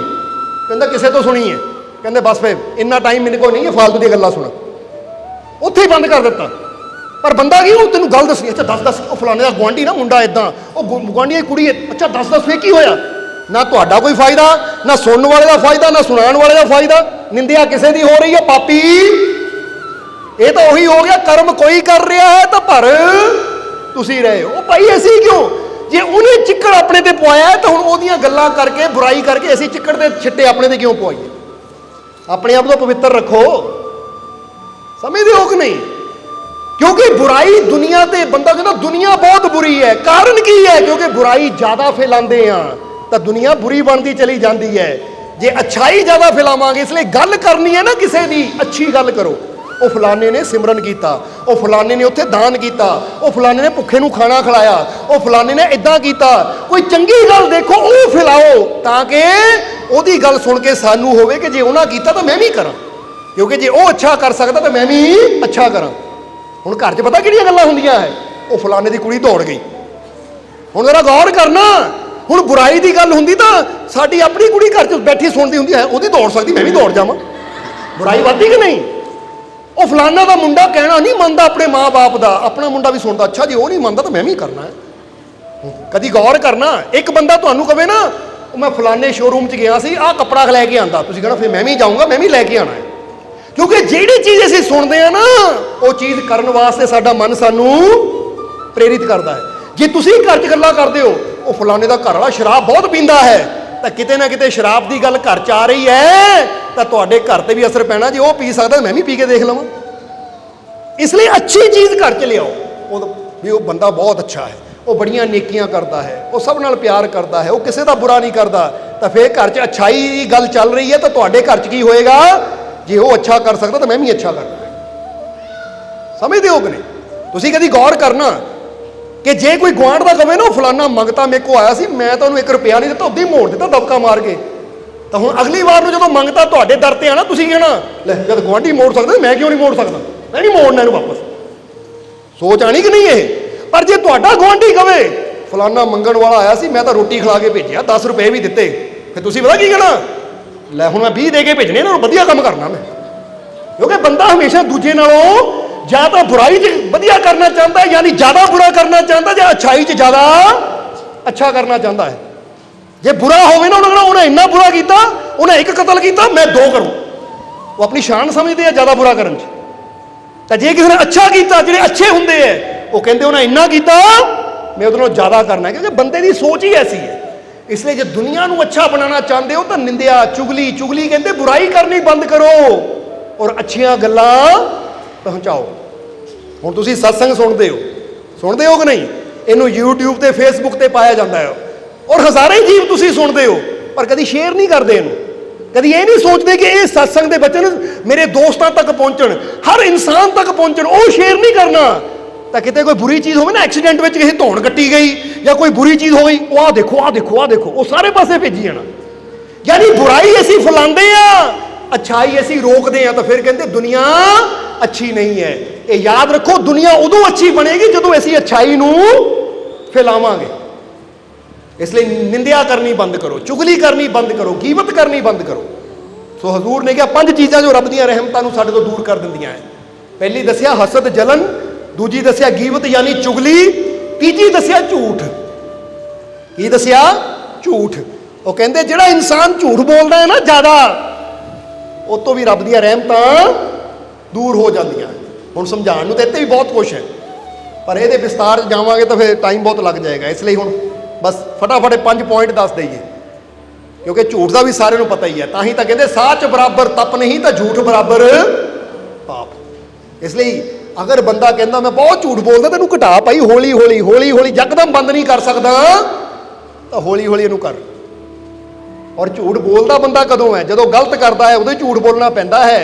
जदों असीं सच बोलना शुरू कर देवांगे ना, साडे जीवन दी सारियां गलतियां आपे दूर हो जानियां, क्योंकि बंदे नू पता है कि हुण मैं सच बोलण दा प्रण कर लिया है, फैसला ले लिया, तो हुण मैं करना भी सही है ताकि मैं शान नाल सच बोल सकां। बोलो समझदे हो कि नहीं? क्योंकि झूठ कदों बोलना पैना बंदे नूं? हुण फर्ज करो एक इंसान किते गोल्ड का हार लैंदा है, सोने का हार लैंदा है, अगर वो सोना 100% खरा है तो वह सच बोलेगा दुकानदार, हाँ भी खरा है ले जा, तो उन्होंने डरन की कोई लोड़ नहीं होएगी, वो बेफिक्र होकर कहेगा। पर जे उन्होंने पता अद्धी पित्तल है अद्धा सोना मिक्स किया मैं और कमा खरा सोना है, हुण दे तो दिता पर उन्होंने भी चैन नहीं आएगी, उन्होंने भी अंदर डर रहना कि ना चेक करा लिया तो भाई ये दुकानदारी भी जानी तो आके मेरे मत्थे मार लैन। क्योंकि जिथे गलत होएगा उत्थे डर भी गलती के नाल ही जुड़ जाता है। तो जिथे बंदे नूं पता मैं सही हाँ तो फिर बंदा डरदा भी कभी नहीं है। इसलिए याद रखो, सही बंदा ही हमेशा खुश रहेगा, जिहड़ा बंदा गलती करेगा वो खुश घट तो डरिया होया ज़्यादा रहेगा। क्यों? किते मेरी सच्चाई ना खुल जाए, किते मेरे सच का पता ना लग जाए, किते ये मेरा झूठ फड़िया ना जाए। हर वेले सोच सोच के वो दुखी हुंदा रहेगा, उन्होंने रात को नींद भी नहीं आएगी। समझते हो कि नहीं? इसलिए ज़्यादातर फकीर तो जो कोई कहता सी ना मैनू रात को नींद नहीं आती, वो पूछते कि झूठ तो नहीं बोलना, क्योंकि झूठिया की रात की नींद जी है ना वो उड़ जाती है। हर वेले डर रहिंदा किते मेरा झूठ पकड़िया ना जाए। वो अपनी पत्नी नाल अपने बच्चों नाल किते ना किते झूठ बोल रहे हो। तो जेडे सच्चे होंदे है वो जिद्दे रात को लेटते हैं आराम नाल गूढ़ी नींदे सौ जाते हैं, क्योंकि उन्होंने पता कि इदा का कुछ है ही नहीं कि जो डर हो कि फड़िया जाएगा तो की बनेगा साडा। समझ आ रही है कि नहीं?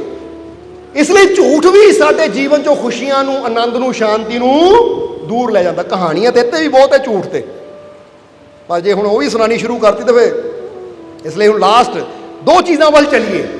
पहली चीज़ किहड़ी है? याद भी रखना नाल नाल। पहली चीज़ है हसद यानी जलना, ये बंद करिए, शुक्र करना शुरू करिए। दूजी चीज़ है निंदिया यानी गीबत, चुगली करना बंद करिए, बुराई करना बंद करिए और अच्छाई फैलाना शुरू करिए। घर च जे गल करनी है तो अच्छाइयां दी करिए, किसी के गुणों की करिए, किसी दी खूबियां की करिए। क्योंकि इत्थे फिर एक इस पॉइंट पर कहना शुरू करांगे कि सस नूं भी जो घर च गल्लां करदी ना किसी की बुराई दियां, वो फलानी नूं इदां करदी है, वो फलानी सस इदां करदी है, तो याद रखो अपने पैर च आप ही कंडे पा रहे हैं। वो क्यों? क्योंकि फिर अंदर की याद वो नोह कर सकती तो नोह के मन चाहता फिर मैं भी करके देख लवां। पर जो आप गुण की गल करांगे वो भाई इदा बहुत चंगा है, वो इदा बहुत चंगा है, तो बंदे मन चाहता जो वो चंगा है तो मैं भी चंगा बन के दिखावां। ये सच दस्यो इदा हुंदी कि नहीं कि किसी ने कोई चंगा कपड़ा पाया होवे तो साडे अंदर आंदा कि नहीं वो तो चंगा कपड़ा मैं पाना है, हुंदा कि नहीं इदा? क्योंकि कहते ना नत्थू लाल की गल याद आ गई, थोड़ा हस भी लईए। समझदे हो कि नहीं कि नत्थू लाल बड़ा उदास सी, बड़ा उदास सी, ਉਹਦਾ दोस्त ਨੂੰ मिलण आ गया। दोस्त कहता की गल नत्थू लाल बड़ा उदास है, की गल हो गई? ਕਹਿੰਦਾ ਯਾਰ ਕੀ ਦੱਸਾਂ, ਅੱਜ ਸਵੇਰੇ ਘਰ ਵਾਲੀ ਨੂੰ ਬਾਜ਼ਾਰ ਲੈ ਕੇ ਗਿਆ ਸੀ, ਉੱਥੇ 10,000 ਦਾ ਸੂਟ ਪਸੰਦ ਆ ਗਿਆ, ਉਹ ਖਰੀਦਣਾ ਪੈ ਗਿਆ, ਉਹਦੇ ਜਿੱਦ ਕਰ ਗਈ, ਜਿੱਦ ਕਰਕੇ ਮਗਰ ਪੈ ਗਈ, ਲੈਣਾ ਹੀ ਆ ਨਹੀਂ ਤਾਂ ਰੋਟੀ ਨਹੀਂ ਬਣਾਉਣੀ ਸ਼ਾਮ ਨੂੰ। ਕਹਿੰਦਾ ਉਹਨੂੰ ਲੈ ਕੇ ਦੇਣਾ ਪਿਆ ਮੈਨੂੰ। ਬਸ ਉਹੀ ਸੋਚ ਕੇ ਉਦਾਸ ਹਾਂ ਕਿ ਉਧਰਲੀ ਗਲੀ ਜਾਂਦਾ ਹੀ ਨਾ ਮੈਂ, ਕਾਹਤੇ ਚਲਾ ਗਿਆ ਉਧਰਲੀ ਗਲੀ, ਨਾ ਉਹਦੀ ਦੁਕਾਨ ਤੇ ਨਜ਼ਰ ਜਾਂਦੀ, ਸੂਟ ਦੇਖਦੀ ਤਾਂ ਨਾ 10,000 ਦਾ ਘਾਟਾ ਪੈਂਦਾ, ਤਾਂ ਪਰੇਸ਼ਾਨ ਆ ਮੈਂ। ਉਹ ਦੋਸਤ ਕਹਿੰਦਾ ਕੋਈ ਨਹੀਂ ਯਾਰ, ਫਿਰ ਕੀ ਹੋ ਗਿਆ, ਫਿਰ ਕੀ ਹੋ ਗਿਆ, ਘਰ ਵਾਲੀਆਂ ਹੈ, ਕਰਨਾ ਹੀ ਪੈਂਦਾ, ਮੰਨਣਾ ਹੀ ਪੈਂਦੀ ਉਹਨਾਂ ਦੀ ਗੱਲ। ਜਦ ਨੱਥੂ ਲਾਲ ਦਾ ਫੋਨ ਵੱਜਿਆ, ਫੋਨ ਤੇ ਗੱਲ ਕੀਤੀ, ਹੈ ਕਿੱਥੇ ਆ, ਅੱਛਾ ਉੱਥੇ ਜਾ ਰਹੀ ਆ, ਠੀਕ ਆ ਜਾਇਆ। ਫੋਨ ਕੱਟਿਆ, ਹੱਸਣ ਲੱਗ ਪਿਆ ਨੱਥੂ ਲਾਲ, ਖੁਸ਼ ਹੋ ਗਿਆ ਨੱਥੂ ਲਾਲ। ਉਹ ਦੋਸਤ ਕਹਿੰਦਾ ਹੁਣੇ ਤਾਂ ਉਦਾਸ ਸੀ, ਹੁਣ ਖੁਸ਼ ਕਾਹਤੇ ਹੋ ਗਿਆ, ਕੀ ਗੱਲ ਹੋ ਗਈ, ਪਹਿਲਾਂ ਉਦਾਸ ਸੀ ਹੁਣ ਕਾਹਤੇ ਖੁਸ਼ ਹੋ ਗਿਆ। ਕਹਿੰਦਾ ਉਦਾਸ ਇਸ ਲਈ ਸੀ ਕਿ ਘਰ ਵਾਲੀ ਨੇ 10,000 ਦਾ ਸੂਟ ਖਰੀਦਿਆ। ਉਹ ਕਹਿੰਦਾ ਫਿਰ ਖੁਸ਼ ਕਾਹਤੇ ਹੋ ਗਿਆ। ਕਹਿੰਦਾ ਖੁਸ਼ੀ ਹੁਣ ਮੈਨੂੰ ਇਹ ਹੋ ਗਈ, ਉਹ ਤੇਰੇ ਘਰ ਜਾ ਰਹੀ, ਤੇਰੀ ਘਰ ਵਾਲੀ ਨੂੰ ਦਿਖਾਣ, ਹੁਣ ਤੂੰ ਜਾ, ਕਿਉਂਕਿ ਹੁਣ ਪੱਕੀ ਗੱਲ ਹੈ, ਉਹ ਤੇਰੇ ਘਰ ਜਾ ਰਹੀ ਹੈ, ਉਹਨੂੰ ਦਿਖਾ ਕੇ ਆਂਦੀ ਕਿ ਮੈਂ ਨਵਾਂ ਸੂਟ ਲਿਆ। ਹੁਣ ਕਹਿੰਦਾ ਤੂੰ ਵੀ ਤਿਆਰ ਰਹਿ, ਮੈਂ ਤਾਂ 10,000 ਖਰਚਿਆ, ਤੈਨੂੰ 12-15 ਹੀ ਖਰਚਣਾ ਪੈਣਾ, ਕਿਉਂਕਿ ਉਹਦੇ ਬਰਾਬਰ ਤਾਂ ਤੇਰੀ ਘਰ ਵਾਲੀ ਨੇ ਵੀ ਲੈਣਾ ਨਹੀਂ ਹੈ। ਉਹ ਵੀ ਕਹੇਗੀ ਉਹਨੂੰ 10,000 ਦਾ ਲਿਆ, ਮੈਨੂੰ 12 ਦਾ ਲੈ ਕੇ ਦੇ। ਹੁਣ ਪਹਿਲਾਂ ਨੱਥੂ ਲਾਲ ਉਦਾਸ ਸੀ, ਹੁਣ ਉਹ ਦੋਸਤ ਉਦਾਸ ਹੋ ਗਿਆ, ਕਹਿੰਦਾ ਹੈ ਸੱਚੀ, ਤੁਰ ਪਿਆ ਘਰ ਦੀ ਤਰਫ ਉਦਾਸੀਆ ਹੋ ਗਿਆ। ਕਿਉਂਕਿ ਹਾਲਤ ਹੈ ਇਨਸਾਨ ਦੇ ਮਨ ਦੀ, ਜਦੋਂ ਬੰਦਾ ਦੇਖਦਾ ਦੂਜਾ ਇਦਾਂ ਕਰ ਰਿਹਾ ਹੈ ਤਾਂ ਮੇਰੇ ਤੋਂ ਵਧੀਆ ਹੀ ਕਰਨਾ ਹੈ। ਇਸ ਲਈ ਜੇ ਅੱਛਾਈ ਆਪਾਂ ਸੁਣਾਂਗੇ ਤਾਂ ਸਾਡੇ ਮਨ 'ਚ ਉੱਥੇ ਵੀ ਕੀ ਆਏਗਾ, ਜਰਾ ਸੱਚ ਦੱਸਿਓ। ਜੇ ਤੁਸੀਂ ਸੁਣੋ ਉਹ ਫਲਾਣੇ ਨੇ 10 ਮਿੰਟ ਸਿਮਰਨ ਕੀਤਾ ਤਾਂ ਤੁਹਾਡੇ ਮਨ 'ਚ ਆਏਗਾ ਬਸ 10 ਮਿੰਟ, ਮੈਂ 12 ਮਿੰਟ ਕਰੂੰ, ਮੈਂ 15 ਮਿੰਟ ਕਰੂੰ, ਮੈਂ 20 ਮਿੰਟ ਕਰੂੰ, ਆਏਗਾ ਕਿ ਨਹੀਂ। ਤਾਂ ਜੇ ਤੁਹਾਨੂੰ ਆਵੇ ਉਹ ਫਲਾਣੇ ਨੇ 4 ਗਾਲਾਂ ਕੱਢੀਆਂ, ਬਸ ਮੈਂ 8 ਕੱਢੂੰ। ਬੰਦੇ ਦੇ ਮਨ ਦੀ ਆਦਤ ਹੈ, ਬੰਦਾ ਹਮੇਸ਼ਾ ਦੂਜੇ ਨਾਲੋਂ ਕੁਝ ਜ਼ਿਆਦਾ ਹੀ ਵਧੀਆ ਕਰਨ ਦੀ ਕੋਸ਼ਿਸ਼ ਕਰਦਾ ਹੈ। ਇਸ ਕਰਕੇ ਹਮੇਸ਼ਾ ਜੇ ਘਰ 'ਚ ਖੁਸ਼ੀਆਂ ਚਾਹੀਦੀਆਂ ਤਾਂ ਅੱਛੇ ਵਿਚਾਰ ਕਰੋ, ਅੱਛੀ ਗੱਲ ਕਰੋ, ਪੋਜ਼ਿਟਿਵ ਗੱਲ ਕਰੋ। ਤਾਂ ਹੀ ਇਹੀ ਕਿ ਆਪਣੇ ਦਿਮਾਗ ਦੀ ਫੈਕਟਰੀ ਚੈੱਕ ਕਰੋ, ਕਿੱਦਾਂ ਦੇ ਵਿਚਾਰ ਪੈਦਾ ਹੋ ਰਹੇ ਆ, ਤੁਹਾਡੇ ਫਾਇਦੇ ਵਾਲੇ ਹੋ ਰਹੇ ਹੈ ਜਾਂ ਤੁਹਾਡੇ ਨੁਕਸਾਨ ਵਾਲੇ ਹੋ ਰਹੇ। ਇਸ ਲਈ ਇੱਥੇ ਚੈੱਕ ਕਰਨਾ ਹੈ। ਜੇ ਫੈਕਟਰੀ 'ਚ ਬੁਰੇ ਵਿਚਾਰ ਬਣ ਰਹੇ, ਬੰਦ ਕਰੀਏ ਇਹਨਾਂ ਨੂੰ, ਇਹ ਮੈਨੂੰ ਘਾਟਾ ਦੇ ਰਹੇ ਆ, ਚੰਗੇ ਵਿਚਾਰ ਬਣਾਈਏ ਤਾਂ ਕਿ ਮੈਨੂੰ ਅੱਗੇ ਲੈ ਕੇ ਜਾਣ। ਸਮਝਦੇ ਹੋ ਕਿ ਨਹੀਂ। ਇਸ ਲਈ ਤੀਸਰੀ ਚੀਜ਼ ਕਿਹੜੀ ਸੀ, ਝੂਠ। ਪਹਿਲੀ ਹਸਦ, ਦੂਜੀ ਗੀਵਤ ਯਾਨੀ ਚੁਗਲੀ। बुराई ना करो, अच्छाई करो, जलो ना शुक्र करो, और झूठ ना बोलो, सच बोलो, क्योंकि सच बराबर तप नहीं। और फिर चौथी चीज केड़ी है, धोखा। हजूर कहते जो दूजिया नूं धोखा दिंदा है ना, ਉਹਦੇ घर चों भी रहमत बरकत खुशियां दूर चलियां जांदियां। धोखा किसी चीज़ भी हो सकता है, समझते हो कि नहीं। उपरों वधिया चीज़ पा दी, कई बार बंदा ना फल फ्रूट तोलता है, मोरियों अच्छे अच्छे दिखा देने तो बिच गलियों भी पा देने, वो धोखा है। जे कीमत पूरी लै रहे तो चीज़ भी अच्छी दिओ। हुण जे तुसीं उपरों किसी नूं हस के बोलते हो, अंदरों नूं गालां कड्ढी जांदे हो, तो यह भी धोखा है, समझते हो कि नहीं। इसलिए अंदरों जैसे हो ना, हुण याद रखो, जे बाहरों हस रहे हो तो हुण ये सच्ची हसी बनाओ कि मैं अंदरों खुश हाँ। इसलिए धोखा देण वालियां तो भी रहमत दूर चली जाती है। धोखा चाहे कारोबार च होवे, चाहे रिश्ते च होवे, किते भी होवे, उत्थों भी रहमत बरकत दूर चली जाती है। ये चौथी चीज़ सी की, धोखा। और पंजवीं चीज़ हजूर ने कही, हराम। की क्या पंजवा, हराम। चाहे वह हराम खाना होवे, हराम पाना होवे, क्योंकि जदों हक पराया नानका उस सूअर उस गाय। पराए हक नूं भी हराम कहा जाता है। तुसी मूंगफली की रेहड़ी कोल खड़े हो ना, एक दाना भी मूंगफली के चक के तुसी मूँह च पा लिया, उहदे पैसे ना दिते तो तुहाडे वास्ते की हो गया, हराम हो गया। एक पेड़ ते फल लगा है, उहदे मालिक की आज्ञा तो बिना तोड़ के तुसी खा लिया तो तुहाडे वास्ते की हो गया, हराम हो गया। फिर तुहाडे जीवन दीयां खुशियां, शांति, सुकून दूर चला जाएगा। समझदे हो कि नहीं। क्योंकि एक बार ना एक मिसाल देन लगे हैं तुहानूं, क्योंकि प्रैक्टिकली जिहड़ियां घटनावां हुंदियां दसनियां पैंदियां सानूं। ये तकरीबन सन 2002 की गल है। असीं सत्संग तो आ रहे सी बुल्लोवाल की तरफों, उदों सर्दियों के दिन सी, गुड़ निकल रहा सी गरम गरम। जब देखा देसी गुड़ गरम गरम निकल रहा तो असीं गड्डी रोकी है कि जा भी 2 किलो गुड़ ना गरम गरम लिया कि सेवादार नूं भेजिया। सेवादार गया, उन्हें गुड़ लिया 2 किलो, तो नाल की कीता उसने, एक पेसी चक्की तोड़ के खा ली, यानी खड़े खड़े ने गरम गरम गुड़ सी खा लिया। ਔਰ ਇੱਕ ਅੱਧੀ ਪੇਸੀ ਚੱਕ ਕੇ ਵਾਧੂ ਲਿਆਂਦੀ। ਜਿਸ ਵੇਲੇ ਲਿਆਂਦੀ ਇਧਰੋਂ ਅਸੀਂ ਜਾ ਰਹੇ ਹਾਂ, ਜਦੋਂ ਗੱਡੀ ਮੁੜਨ ਲੱਗੀ ਪਿੱਛੇ ਕਾਰ ਆਈ, ਪਿੱਛੇ ਗੱਡੀ ਠਾਹ ਜਣੀ ਮਾਰੀ। ਹਾਲਾਂਕਿ ਉਹ ਸ਼ਰਾਬ ਪੀਤੀ ਹੋਈ ਸੀ ਗੱਡੀ ਵਾਲਿਆਂ ਨੇ, ਪਰ ਜਦੋਂ ਇਦਾਂ ਦੇਖਿਆ ਤੁਹਾਨੂੰ ਫਿਰ ਤਰਸ ਆਇਆ ਸੀ ਕਿ ਚਲੋ ਦਿਓ ਇਹਨਾਂ ਨੂੰ। ਉਸ ਵੇਲੇ ਗੱਡੀ ਦਾ ਜੋ ਹੋਇਆ ਪੈਸੇ ਦਿੱਤੇ ਉਹਨਾਂ ਨੂੰ, ਪਰ ਅਸੀਂ ਉੱਥੇ ਕਿਹਾ ਕਿ ਅੱਜ ਤੱਕ ਕਦੀ ਸਾਡੀ ਗੱਡੀ ਦਾ ਨੁਕਸਾਨ ਨਹੀਂ ਹੋਇਆ, ਕਾਰਨ ਕੀ ਹੈ? ਸੇਵਾਦਾਰ ਨੂੰ ਬੁਲਾਇਆ ਸੀ, ਇਹ ਕਿਹਾ ਗੁੜ ਲੈਣ ਤੂੰ ਗਿਆ ਸੀ? ਕਹਿੰਦਾ ਜੀ ਹਾਂ। ਇਹ ਗੁੜ ਦੇ ਪੈਸੇ ਦਿੱਤੇ ਸੀ? ਕਹਿੰਦੇ ਦਿੱਤੇ ਸੀ। ਇਹ ਕਿਹਾ ਖਾਧੀਆਂ ਕਿੰਨੀਆਂ ਸੀ? ਕਹਿੰਦਾ ਜੀ ਸੱਚ ਦੱਸਾਂ ਇੱਕ ਪੇਸੀ ਮੈਂ ਉੱਥੇ ਖਾ ਲਈ, ਇੱਕ ਪੱਕ ਚੱਕ ਕੇ ਇਹਦੇ ਚ ਪਾ ਲਈ ਸੀ। ਇਹ ਕਿਹਾ ਦੇਖ ਲੈ ਤੇਰੀਆਂ 2 ਪੇਸੀਆਂ ਸਾਨੂੰ 10,000 ਦੀਆਂ ਪੈ ਗਈਆਂ ਇੱਥੇ। ਹਰਾਮ ਤੂੰ ਖਾਧਾ ਦਾ ਭਰਨਾ ਸਾਨੂੰ ਪੈ ਗਿਆ। ਉੱਥੇ ਹੁਣ ਪੁੱਛੋ ਲੜਕਿਆਂ ਨੂੰ, ਉਦੋਂ ਤੋਂ ਹੀ ਅਸੀਂ ਨਿਯਮ ਬਣਾਇਆ ਹੈ ਕਿ ਕਿਤੇ ਵੀ ਤੁਸੀਂ ਜਾਂਦੇ ਹੋ ਨਾ, ਕੁਝ ਵੀ ਚੀਜ਼ ਖਰੀਦਦੇ ਹੋ, ਜੇ ਟੇਸਟ ਵੀ ਕਰਦੇ ਹੋ, ਚੈੱਕ ਵੀ ਕਰਦੇ ਹੋ ਤਾਂ ਉਹਦੀ ਕੀਮਤ ਜ਼ਰੂਰ ਦਿਓ। ਹਰਾਮ ਨਹੀਂ ਚਾਹੀਦਾ, ਕਿਉਂਕਿ ਰੱਬ ਦਾ ਘਰ ਹੈ। ਸਮਝਦੇ ਹੋ ਕਿ ਨਹੀਂ? ਆਪਣੇ ਜੀਵਨ ਦਾ ਨਿਯਮ ਬਣਾਓ, ਚੈੱਕ ਕਰਨਾ ਜਿੱਥੇ ਤੁਸੀਂ ਹਰਾਮ ਖਾਧਾ ਉਸ ਤੋਂ ਬਾਅਦ ਕਿਤੇ ਨਾ ਕਿਤੇ ਤੁਹਾਡਾ ਨੁਕਸਾਨ ਜ਼ਰੂਰ ਹੋਏਗਾ। ਜੇ ਜੀਵਨ 'ਚ ਨੁਕਸਾਨ ਹੋਵੇ ਤਾਂ ਯਾਦ ਰੱਖੋ ਮੈਂ ਕੁਝ ਹਰਾਮ ਆਪਣੇ ਅੰਦਰ ਪਾਇਆ ਹੈ ਮੈਂ, ਕਿਉਂਕਿ ਰੱਬ ਦੀ ਰਹਿਮਤ ਦੂਰ ਹੋ ਜਾਂਦੀ ਹੈ। ਇਸ ਕਰਕੇ ਖਾਓ ਵੀ ਹੱਕ ਹਲਾਲ ਦਾ, ਉਹ 'ਚ ਬਰਕਤ ਹੁੰਦੀ ਹੈ, ਉਹ 'ਚ ਰਹਿਮਤ ਹੁੰਦੀ ਹੈ। ਬੋਲੋ ਸਮਝਦੇ ਹੋ ਕਿ ਨਹੀਂ? ਨਹੀਂ ਤਾਂ ਇੱਥੇ ਕਾਬਲ ਰਾਮ, ਹੁਣ ਜਾਂਦੇ ਜਾਂਦੇ ਇੱਕ ਮਿਸਾਲ ਦੇ ਦਈਏ, ਸਤਸੰਗ ਦੀ ਸਮਾਪਤੀ ਕਰਾਂਗੇ। ਕਾਬਲ ਰਾਮ ਹੋ ਗਿਆ, ਇੱਕ ਬਿੱਲਾ ਹੋ ਗਿਆ ਪੁਲਿਸ ਵਾਲਾ, ਤਰਸੇਮ ਉਹਦਾ ਨਾਮ ਹੈ, ਗੁਰਾਇਆਂ ਤੋਂ ਢੰਡੇ ਪਿੰਡ ਹੈ ਉਹਦਾ।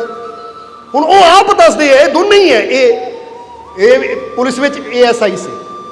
ਹੁਣ ਇੱਕ ਤਾਂ ਰਿਟਾਇਰ ਹੋ ਗਿਆ, ਇੱਕ ਹਾਲੇ ਵੀ ਹੈ, ਲੁਧਿਆਣੇ ਡਿਊਟੀ ਦੇ ਰਿਹਾ ਉਹ। ਕਿ ਉਹ ਕਹਿੰਦੇ ਸਾਡੇ ਅਫਸਰ ਹੈਰਾਨ ਹੁੰਦੇ ਹੈ ਜਦੋਂ ਦੇਖਦੇ ਹੈ ਕਿ ਸਾਡਾ ਘਰ ਵੀ ਬਣ ਗਿਆ, ਜ਼ਮੀਨ ਵੀ ਖਰੀਦ ਲਈ, ਪਲਾਟ ਵੀ ਬਣ ਗਿਆ, ਸਭ ਕੁਝ ਬਣ ਗਿਆ। ਉਹ ਕਹਿੰਦੇ ਹੈ ਉਹ ਭਾਈ ਉਹੀ ਕੰਮ ਤੂੰ ਕਰਦਾ, ਉਹੀ ਅਸੀਂ ਕਰਦੇ ਹਾਂ, ਤੂੰ ਸਭ ਕੁਝ ਬਣਾਈ ਜਾਂਦਾ ਹੈ, ਸਾਡਾ ਬਣਦਾ ਹੀ ਕੁਝ ਨਹੀਂ ਹੈ। ਤਾਂ ਜ਼ਰਾ ਸਮਝਣਾ ਸਾਰੇ, ਤੇਰੀ ਤਨਖਾਹ ਵੀ 19, ਮੇਰੀ ਤਨਖਾਹ ਵੀ 19। ਯਾਨੀ ਕਹਿੰਦੇ ਇੱਕ ਦਿਨ ਇੱਕ ਅਫਸਰ ਨੇ ਕਿਹਾ, ਪਰ ਅਸੀਂ ਫਿਰ ਸਰਕਾਰੀ ਕੁਆਟਰਾਂ 'ਚ ਰਹਿੰਦੇ, ਤੂੰ ਸਭ ਕੁਝ ਬਣਾਈ ਜਾਂਦਾ ਹੈ। ਤਾਂ ਉਸ ਲਈ ਉਹਨਾਂ ਕਿਹਾ ਕਿ ਸਰ ਦਰਅਸਲ ਇਹ ਤਨਖਾਹ ਨਾਲ ਨਹੀਂ ਕੁਝ ਵੀ ਬਣ ਰਿਹਾ, ਤਨਖਾਹ ਤੁਹਾਡੀ ਵੀ 19, ਤਨਖਾਹ ਮੇਰੀ ਵੀ 19। ਇਹ ਤਨਖਾਹ ਨਾਲ ਨਹੀਂ ਮੈਂ ਅੱਗੇ ਵਧ ਰਿਹਾ, ਮੈਂ ਆਪਣੇ ਮਾਲਿਕ ਦੇ ਅਸੂਲਾਂ ਤੇ ਚੱਲਦਾ। ਔਰ ਮੇਰੇ ਮਾਲਿਕ ਨੇ ਕਿਹਾ ਦੀ ਰਿਸ਼ਵਤ ਨਹੀਂ ਖਾਣੀ, ਹਰਾਮ ਨਹੀਂ ਕਰਨਾ, ਇਹ ਮੇਰੇ ਮਾਲਿਕ ਦੀ ਰਹਿਮਤ ਮੈਨੂੰ ਅੱਗੇ ਵਧਾ ਰਹੀ ਹੈ। ਕਿਉਂਕਿ ਹਰਾਮ ਜਿੱਦਾਂ ਆਂਦਾ ਨਿਕਲ ਵੀ ਉਦਾਂ ਹੀ ਜਾਂਦਾ ਹੈ। ਤਾਂ ਹੱਕ ਹਲਾਲ ਜਿਹੜਾ ਹੁੰਦਾ ਹੈ ਨਾ, ਉਹ 'ਚ ਬਰਕਤ ਹੁੰਦੀ ਹੈ, ਉਹ 'ਚ ਰਹਿਮਤ ਹੁੰਦੀ ਹੈ। ਇਸ ਲਈ ਹਜ਼ੂਰ ਨੇ ਕਿਹਾ 5 ਨਿਯਮਾਂ ਤੇ ਚਲੋ ਤਾਂ ਤੁਹਾਡੇ ਜੀਵਨ 'ਚ ਖੁਸ਼ੀਆਂ, ਰਹਿਮਤਾਂ, ਬਰਕਤਾਂ ਹਮੇਸ਼ਾ ਬਣੀਆਂ ਰਹਿਣਗੀਆਂ। ਸੋ ਬਾਕੀ ਰਹੀ ਬੁੱਲੇ ਸ਼ਾਹ ਦੇ ਸ਼ਲੋਕ ਦੀ ਗੱਲ, ਉਹ ਅਗਲੇ ਵੀਰਵਾਰ ਹੁਣ ਕਰਾਂਗੇ, ਕਿਉਂਕਿ ਬਹੁਤ ਕੁਝ ਸਮਝਾਉਣਾ ਸੀ ਉਹਦੇ 'ਚ ਵੀ। ਯਾਦ ਕਰਾ ਦਿਓ, ਅਗਲੇ ਵੀਰਵਾਰ ਕਰਾ ਦੂੰਗੇ ਕਿ ਨਹੀਂ? ਕਿ ਬਾਝੋ ਕਲਬ ਜੇ ਕਰੇ ਇਬਾਦਤ ਕਦੇ ਨਾ ਬਣੇ ਨਮਾਜੀ, ਜਦ ਤੱਕ ਇਸ਼ਕ ਨਾ ਹੋਸੀ ਦਿਲ ਵਿੱਚ ਰੱਬ ਨਾ ਹੋਸੀ ਰਾਜੀ, ਨਾ ਬਣ ਮੋਮਿਨ ਨਾ ਬਣ ਕਾਫਿਰ, ਨਾ ਪੰਡਤ ਨਾ ਕਾਜੀ, ਬੁੱਲੇ ਸ਼ਾਹ ਉੱਠ ਯਾਰ ਮਨਾ ਲੈ ਲਾ ਕੇ। ਇਹ 4 ਲਾਈਨਾਂ ਦੇ ਵਿੱਚ ਹੀ ਰਹਿ ਗਈਆਂ, ਪਰ ਅੱਜ ਸਿੱਖਿਆ ਬਹੁਤ ਕੁਛ ਹੈ। ਤੁਸੀਂ ਸਿੱਖਿਆ ਕਿ ਨਹੀਂ? ਹੁਣ ਸਿੱਖਿਆ ਹੈ ਤਾਂ ਅੱਜ ਤੋਂ ਇਹਨੂੰ ਅਮਲ ਵੀ ਕਰਕੇ ਦਿਖਾਉਣਾ ਹੈ। ਧਿਆਨ ਥੱਲੇ ਨਹੀਂ ਰੱਖਣਾ, ਧਿਆਨ ਉੱਪਰ ਰੱਖਣਾ। ਘਰ ਜਾ ਕੇ ਡੰਡੇ ਦਾ ਇਹ ਜੋ ਦੱਸਿਆ ਨਾ, ਇਹ ਕਰਕੇ ਐਕਸਪੈਰੀਮੈਂਟ ਕਰਕੇ ਜ਼ਰੂਰ ਦੇਖ ਲੈਣਾ ਤੁਸੀਂ ਕਿ ਥੱਲੇ ਧਿਆਨ ਰੱਖਾਂਗੇ ਤਾਂ ਗਿਰਾਂਗੇ, ਉੱਪਰ ਧਿਆਨ ਰੱਖਾਂਗੇ ਤਾਂ ਸੰਭਲ ਜਾਵਾਂਗੇ। ਇਸ ਲਈ ਜੀਵਨ 'ਚ ਤੁਸੀਂ ਸੰਭਲ ਜਾਓਗੇ, ਤੁਹਾਡਾ ਜੀਵਨ ਖੁਸ਼ੀਆਂ ਨਾਲ ਭਰ ਜਾਊਗਾ ਅਗਰ ਆਪਣਾ ਧਿਆਨ ਤੁਸੀਂ ਉੱਪਰ ਆਪਣੇ ਮਾਲਿਕ ਦੀ ਤਰਫ ਰੱਖੋਗੇ। ਅਗਰ ਆਪਣੇ ਅੰਦਰ ਵਿਸ਼ਵਾਸ ਰੱਖੋਗੇ, ਯਕੀਨ ਰੱਖੋਗੇ, ਭਰੋਸਾ ਰੱਖੋਗੇ ਕਿ ਮੇਰਾ ਮਾਲਿਕ ਹਰ ਕਦਮ ਤੇ ਮੇਰੇ ਨਾਲ ਹੈ। ਔਰ ਜੇ ਮੇਰਾ ਮਾਲਿਕ ਮੇਰੇ ਨਾਲ ਹੈ ਤਾਂ ਮੇਰੇ ਦੁੱਖ ਦੂਰ, ਮੇਰੇ ਦੁੱਖ ਦੂਰ, ਮੇਰੇ ਦੁੱਖ ਦੂਰ, ਮੇਰੀਆਂ ਝੋਲੀਆਂ ਰਹਿਮਤ ਨਾਲ, ਮੇਰੀਆਂ ਝੋਲੀਆਂ ਰਹਿਮਤ ਨਾਲ, ਮੇਰੀਆਂ ਝੋਲੀਆਂ ਰਹਿਮਤ ਨਾਲ, ਮੇਰੀਆਂ ਝੋਲੀਆਂ ਖੁਸ਼ੀਆਂ ਨਾਲ, ਮੇਰੀਆਂ ਝੋਲੀਆਂ ਖੁਸ਼ੀਆਂ ਨਾਲ, ਮੇਰੀਆਂ ਝੋਲੀਆਂ ਖੁਸ਼ੀਆਂ ਨਾਲ। ਮੇਰਾ ਮਾਲਿਕ ਮੇਰੇ, ਮੇਰਾ ਮਾਲਿਕ ਮੇਰੇ, ਮੇਰਾ ਮਾਲਿਕ ਮੇਰੇ। ਐਸੇ ਵਿਸ਼ਵਾਸ ਰੱਖਣਾ ਤਾਂ ਮਾਲਿਕ ਹਮੇਸ਼ਾ ਤੁਹਾਡੇ ਨਾਲ ਹੈ। ਆਉਣ ਵਾਲਾ ਵਕਤ ਤੁਹਾਡੇ ਸਭ ਦੇ ਵਾਸਤੇ ਖੁਸ਼ੀਆਂ ਭਰਿਆ ਆਏਗਾ। ਔਰ ਹੁਣ ਇਹਨਾਂ ਵਚਨਾਂ ਨਾਲ ਹੀ ਅਸੀਂ ਅੱਜ ਦੇ ਸਤਸੰਗ ਦੀ ਸਮਾਪਤੀ ਕਰਾਂਗੇ। ਔਰ ਅੰਤ ਵਿੱਚ ਇਹੀ ਉਸ ਮਾਲਿਕ ਦੇ ਚਰਨਾਂ 'ਚ ਅਰਦਾਸ ਬੇਨਤੀ ਕਰਾਂਗੇ ਕਿ ਮਾਲਿਕ ਤੁਹਾਨੂੰ ਸਭ ਨੂੰ ਨਾਮ ਨਾਲ ਜੁੜਨ ਦੀ ਤਾਕਤ ਦੇਣ, ਨਾਮ ਜਪਣ ਦੀ ਤਾਕਤ ਦੇਣ, ਸੇਵਾ ਸਿਮਰਨ ਕਰਨ ਦਾ, ਨੇਕ ਮਾਰਗ ਤੇ ਚੱਲਣ ਦਾ ਮਾਲਿਕ ਤੁਹਾਨੂੰ ਬਲ ਬਖਸ਼ਣ। ਤੁਹਾਡੀਆਂ ਸਭ ਦੀਆਂ ਤਕਲੀਫਾਂ, ਦੁੱਖਾਂ, ਦਰਦਾਂ, ਪਰੇਸ਼ਾਨੀਆਂ ਨੂੰ ਮਾਲਿਕ ਦੂਰ ਕਰਨ। ਆਉਣ ਵਾਲਾ ਸਮਾਂ ਤੁਹਾਡੇ ਸਭ ਦੇ ਵਾਸਤੇ ਖੁਸ਼ੀਆਂ ਭਰਿਆ ਹੋਵੇ। ਔਰ ਅੱਜ ਜਿੰਨੇ ਵੀ ਜੀਵ ਉਸ ਮਾਲਿਕ ਦੇ ਦਰ ਤੇ ਪਹੁੰਚੇ ਹੈ, ਮਾਲਿਕ ਤੁਹਾਡੀਆਂ ਸਭ ਦੀਆਂ ਹਾਜ਼ਰੀਆਂ ਆਪਣੇ ਚਰਨਾਂ 'ਚ ਕਬੂਲ ਕਰਨ। ਔਰ ਅੱਜ ਬਹੁਤ ਜੀਵ ਹੈ ਜਿਹੜੇ ਉਸ ਮਾਲਿਕ ਦੇ ਨਾਮ ਦੀਆਂ ਨਿਆਜ਼ਾਂ ਲੈ ਕੇ ਆਏ ਹੈ। ਜਿਹੜਾ ਜੀਵ ਆਪਣੀ ਤਕਲੀਫ, ਦੁੱਖ, ਪਰੇਸ਼ਾਨੀ ਦੀ ਨਿਆਜ਼ ਲੈ ਕੇ ਆਇਆ ਹੈ, ਮਾਲਿਕ ਉਹਦੀ ਉਹ ਨਿਆਜ਼ ਨੂੰ ਕਬੂਲ ਕਰਨ। ਔਰ ਜਿਸ ਭਾਵਨਾ ਨਾਲ ਉਹ ਜੀਵ ਨਿਆਜ਼ ਲੈ ਕੇ ਆਇਆ ਹੈ, ਮਾਲਿਕ ਉਹਦੀ ਉਹ ਭਾਵਨਾ ਨੂੰ, ਕਾਮਨਾ ਨੂੰ ਪੂਰਾ ਕਰਨ, ਉਹਦੀ ਝੋਲੀ ਰਹਿਮਤਾਂ ਨਾਲ ਭਰਨ। ਤਾਂ ਜਿਹੜਾ ਜੀਵ ਅੱਜ ਖੁਸ਼ੀ ਦੀ ਨਿਆਜ਼ ਲੈ ਕੇ ਆਇਆ ਹੈ, ਮਾਲਕ ਉਹ ਜੀਵ ਦੀ ਖੁਸ਼ੀ ਦੀ ਨਿਆਜ਼ ਨੂੰ ਵੀ ਕਬੂਲ ਕਰਨ ਔਰ ਉਹ ਜੀਵ ਦੀ ਝੋਲੀ 'ਚ ਇੰਨੀਆਂ ਖੁਸ਼ੀਆਂ ਪਾ ਦੇਣ ਕਿ ਉਹਨੂੰ ਫਰਿਆਦਾਂ ਕਰਨ ਦੀ ਕਦੀ ਜ਼ਰੂਰਤ ਹੀ ਨਾ ਪਵੇ। ਔਰ ਜਿਹੜੇ ਜੀਵ ਸੇਵਾ 'ਚ ਯੋਗਦਾਨ ਦਿੰਦੇ ਹੈ ਮਾਲਕ ਉਹਨਾਂ ਦੇ ਕੰਮਾਂ ਕਾਰਾਂ 'ਚ ਵੀ ਬਰਕਤ ਦੇਣ, ਕਮਾਈ 'ਚ ਬਰਕਤਾਂ ਦੇਣ, ਤਾਂ ਕਿ ਇਸੇ ਤਰ੍ਹਾਂ ਉਹ ਸੇਵਾ ਕਰਦੇ ਰਹਿਣ ਔਰ ਮਾਲਕ ਦੀਆਂ ਰਹਿਮਤਾਂ ਪ੍ਰਾਪਤ ਕਰਦੇ ਰਹਿਣ। ਔਰ ਆਉਣ ਵਾਲਾ ਸਮਾਂ ਤੁਹਾਡੇ ਸਭ ਦੇ ਵਾਸਤੇ ਸੁੱਖ ਸਮਰਿੱਧੀ ਭਰਿਆ ਹੋਵੇ, ਕਾਮਯਾਬੀ ਸਫਲਤਾ ਭਰਿਆ ਹੋਵੇ। ਮਾਲਕ ਹਮੇਸ਼ਾ ਤੁਹਾਨੂੰ ਖੁਸ਼ ਮੁਸਕਰਾਉਂਦੇ ਹੋਏ, ਹੱਸਦੇ ਖੇਡਦੇ ਜੀਵਨ ਦੇ ਨਾਲ ਭਰਪੂਰ ਕਰਨ ਔਰ ਕਦੀ ਜੀਵਨ 'ਚ ਕੋਈ ਤੋਟ, ਕੋਈ ਘਾਟ, ਕਮੀ ਨਾ ਆਵੇ। ਇਹੀ ਸਾਡੀ ਉਸ ਮਾਲਕ ਦੇ ਚਰਨਾਂ 'ਚ ਅਰਦਾਸ ਬੇਨਤੀ ਹੈ। ਔਰ ਹੁਣ ਅੰਤ ਵਿੱਚ ਤੁਹਾਡੇ ਸਭ ਦੇ ਅੰਦਰ ਵਾਸਤੇ ਉਸ ਮਾਲਕ ਨੂੰ ਅਸੀਂ ਪ੍ਰਣਾਮ ਕਰਦੇ ਹਾਂ। ਸਾਡਾ ਪ੍ਰਣਾਮ ਸਵੀਕਾਰ ਕਰੋ। ਜੈ ਮਾਲਕਾ। सब्सक्राइब कीजिए सर्व संध्या दरबार कांटिया शरीफ चैनल को और बेल आइकन दबाइए मालिक जी के लेटेस्ट सत्संग की वीडियो को सबसे पहले देखने के लिए।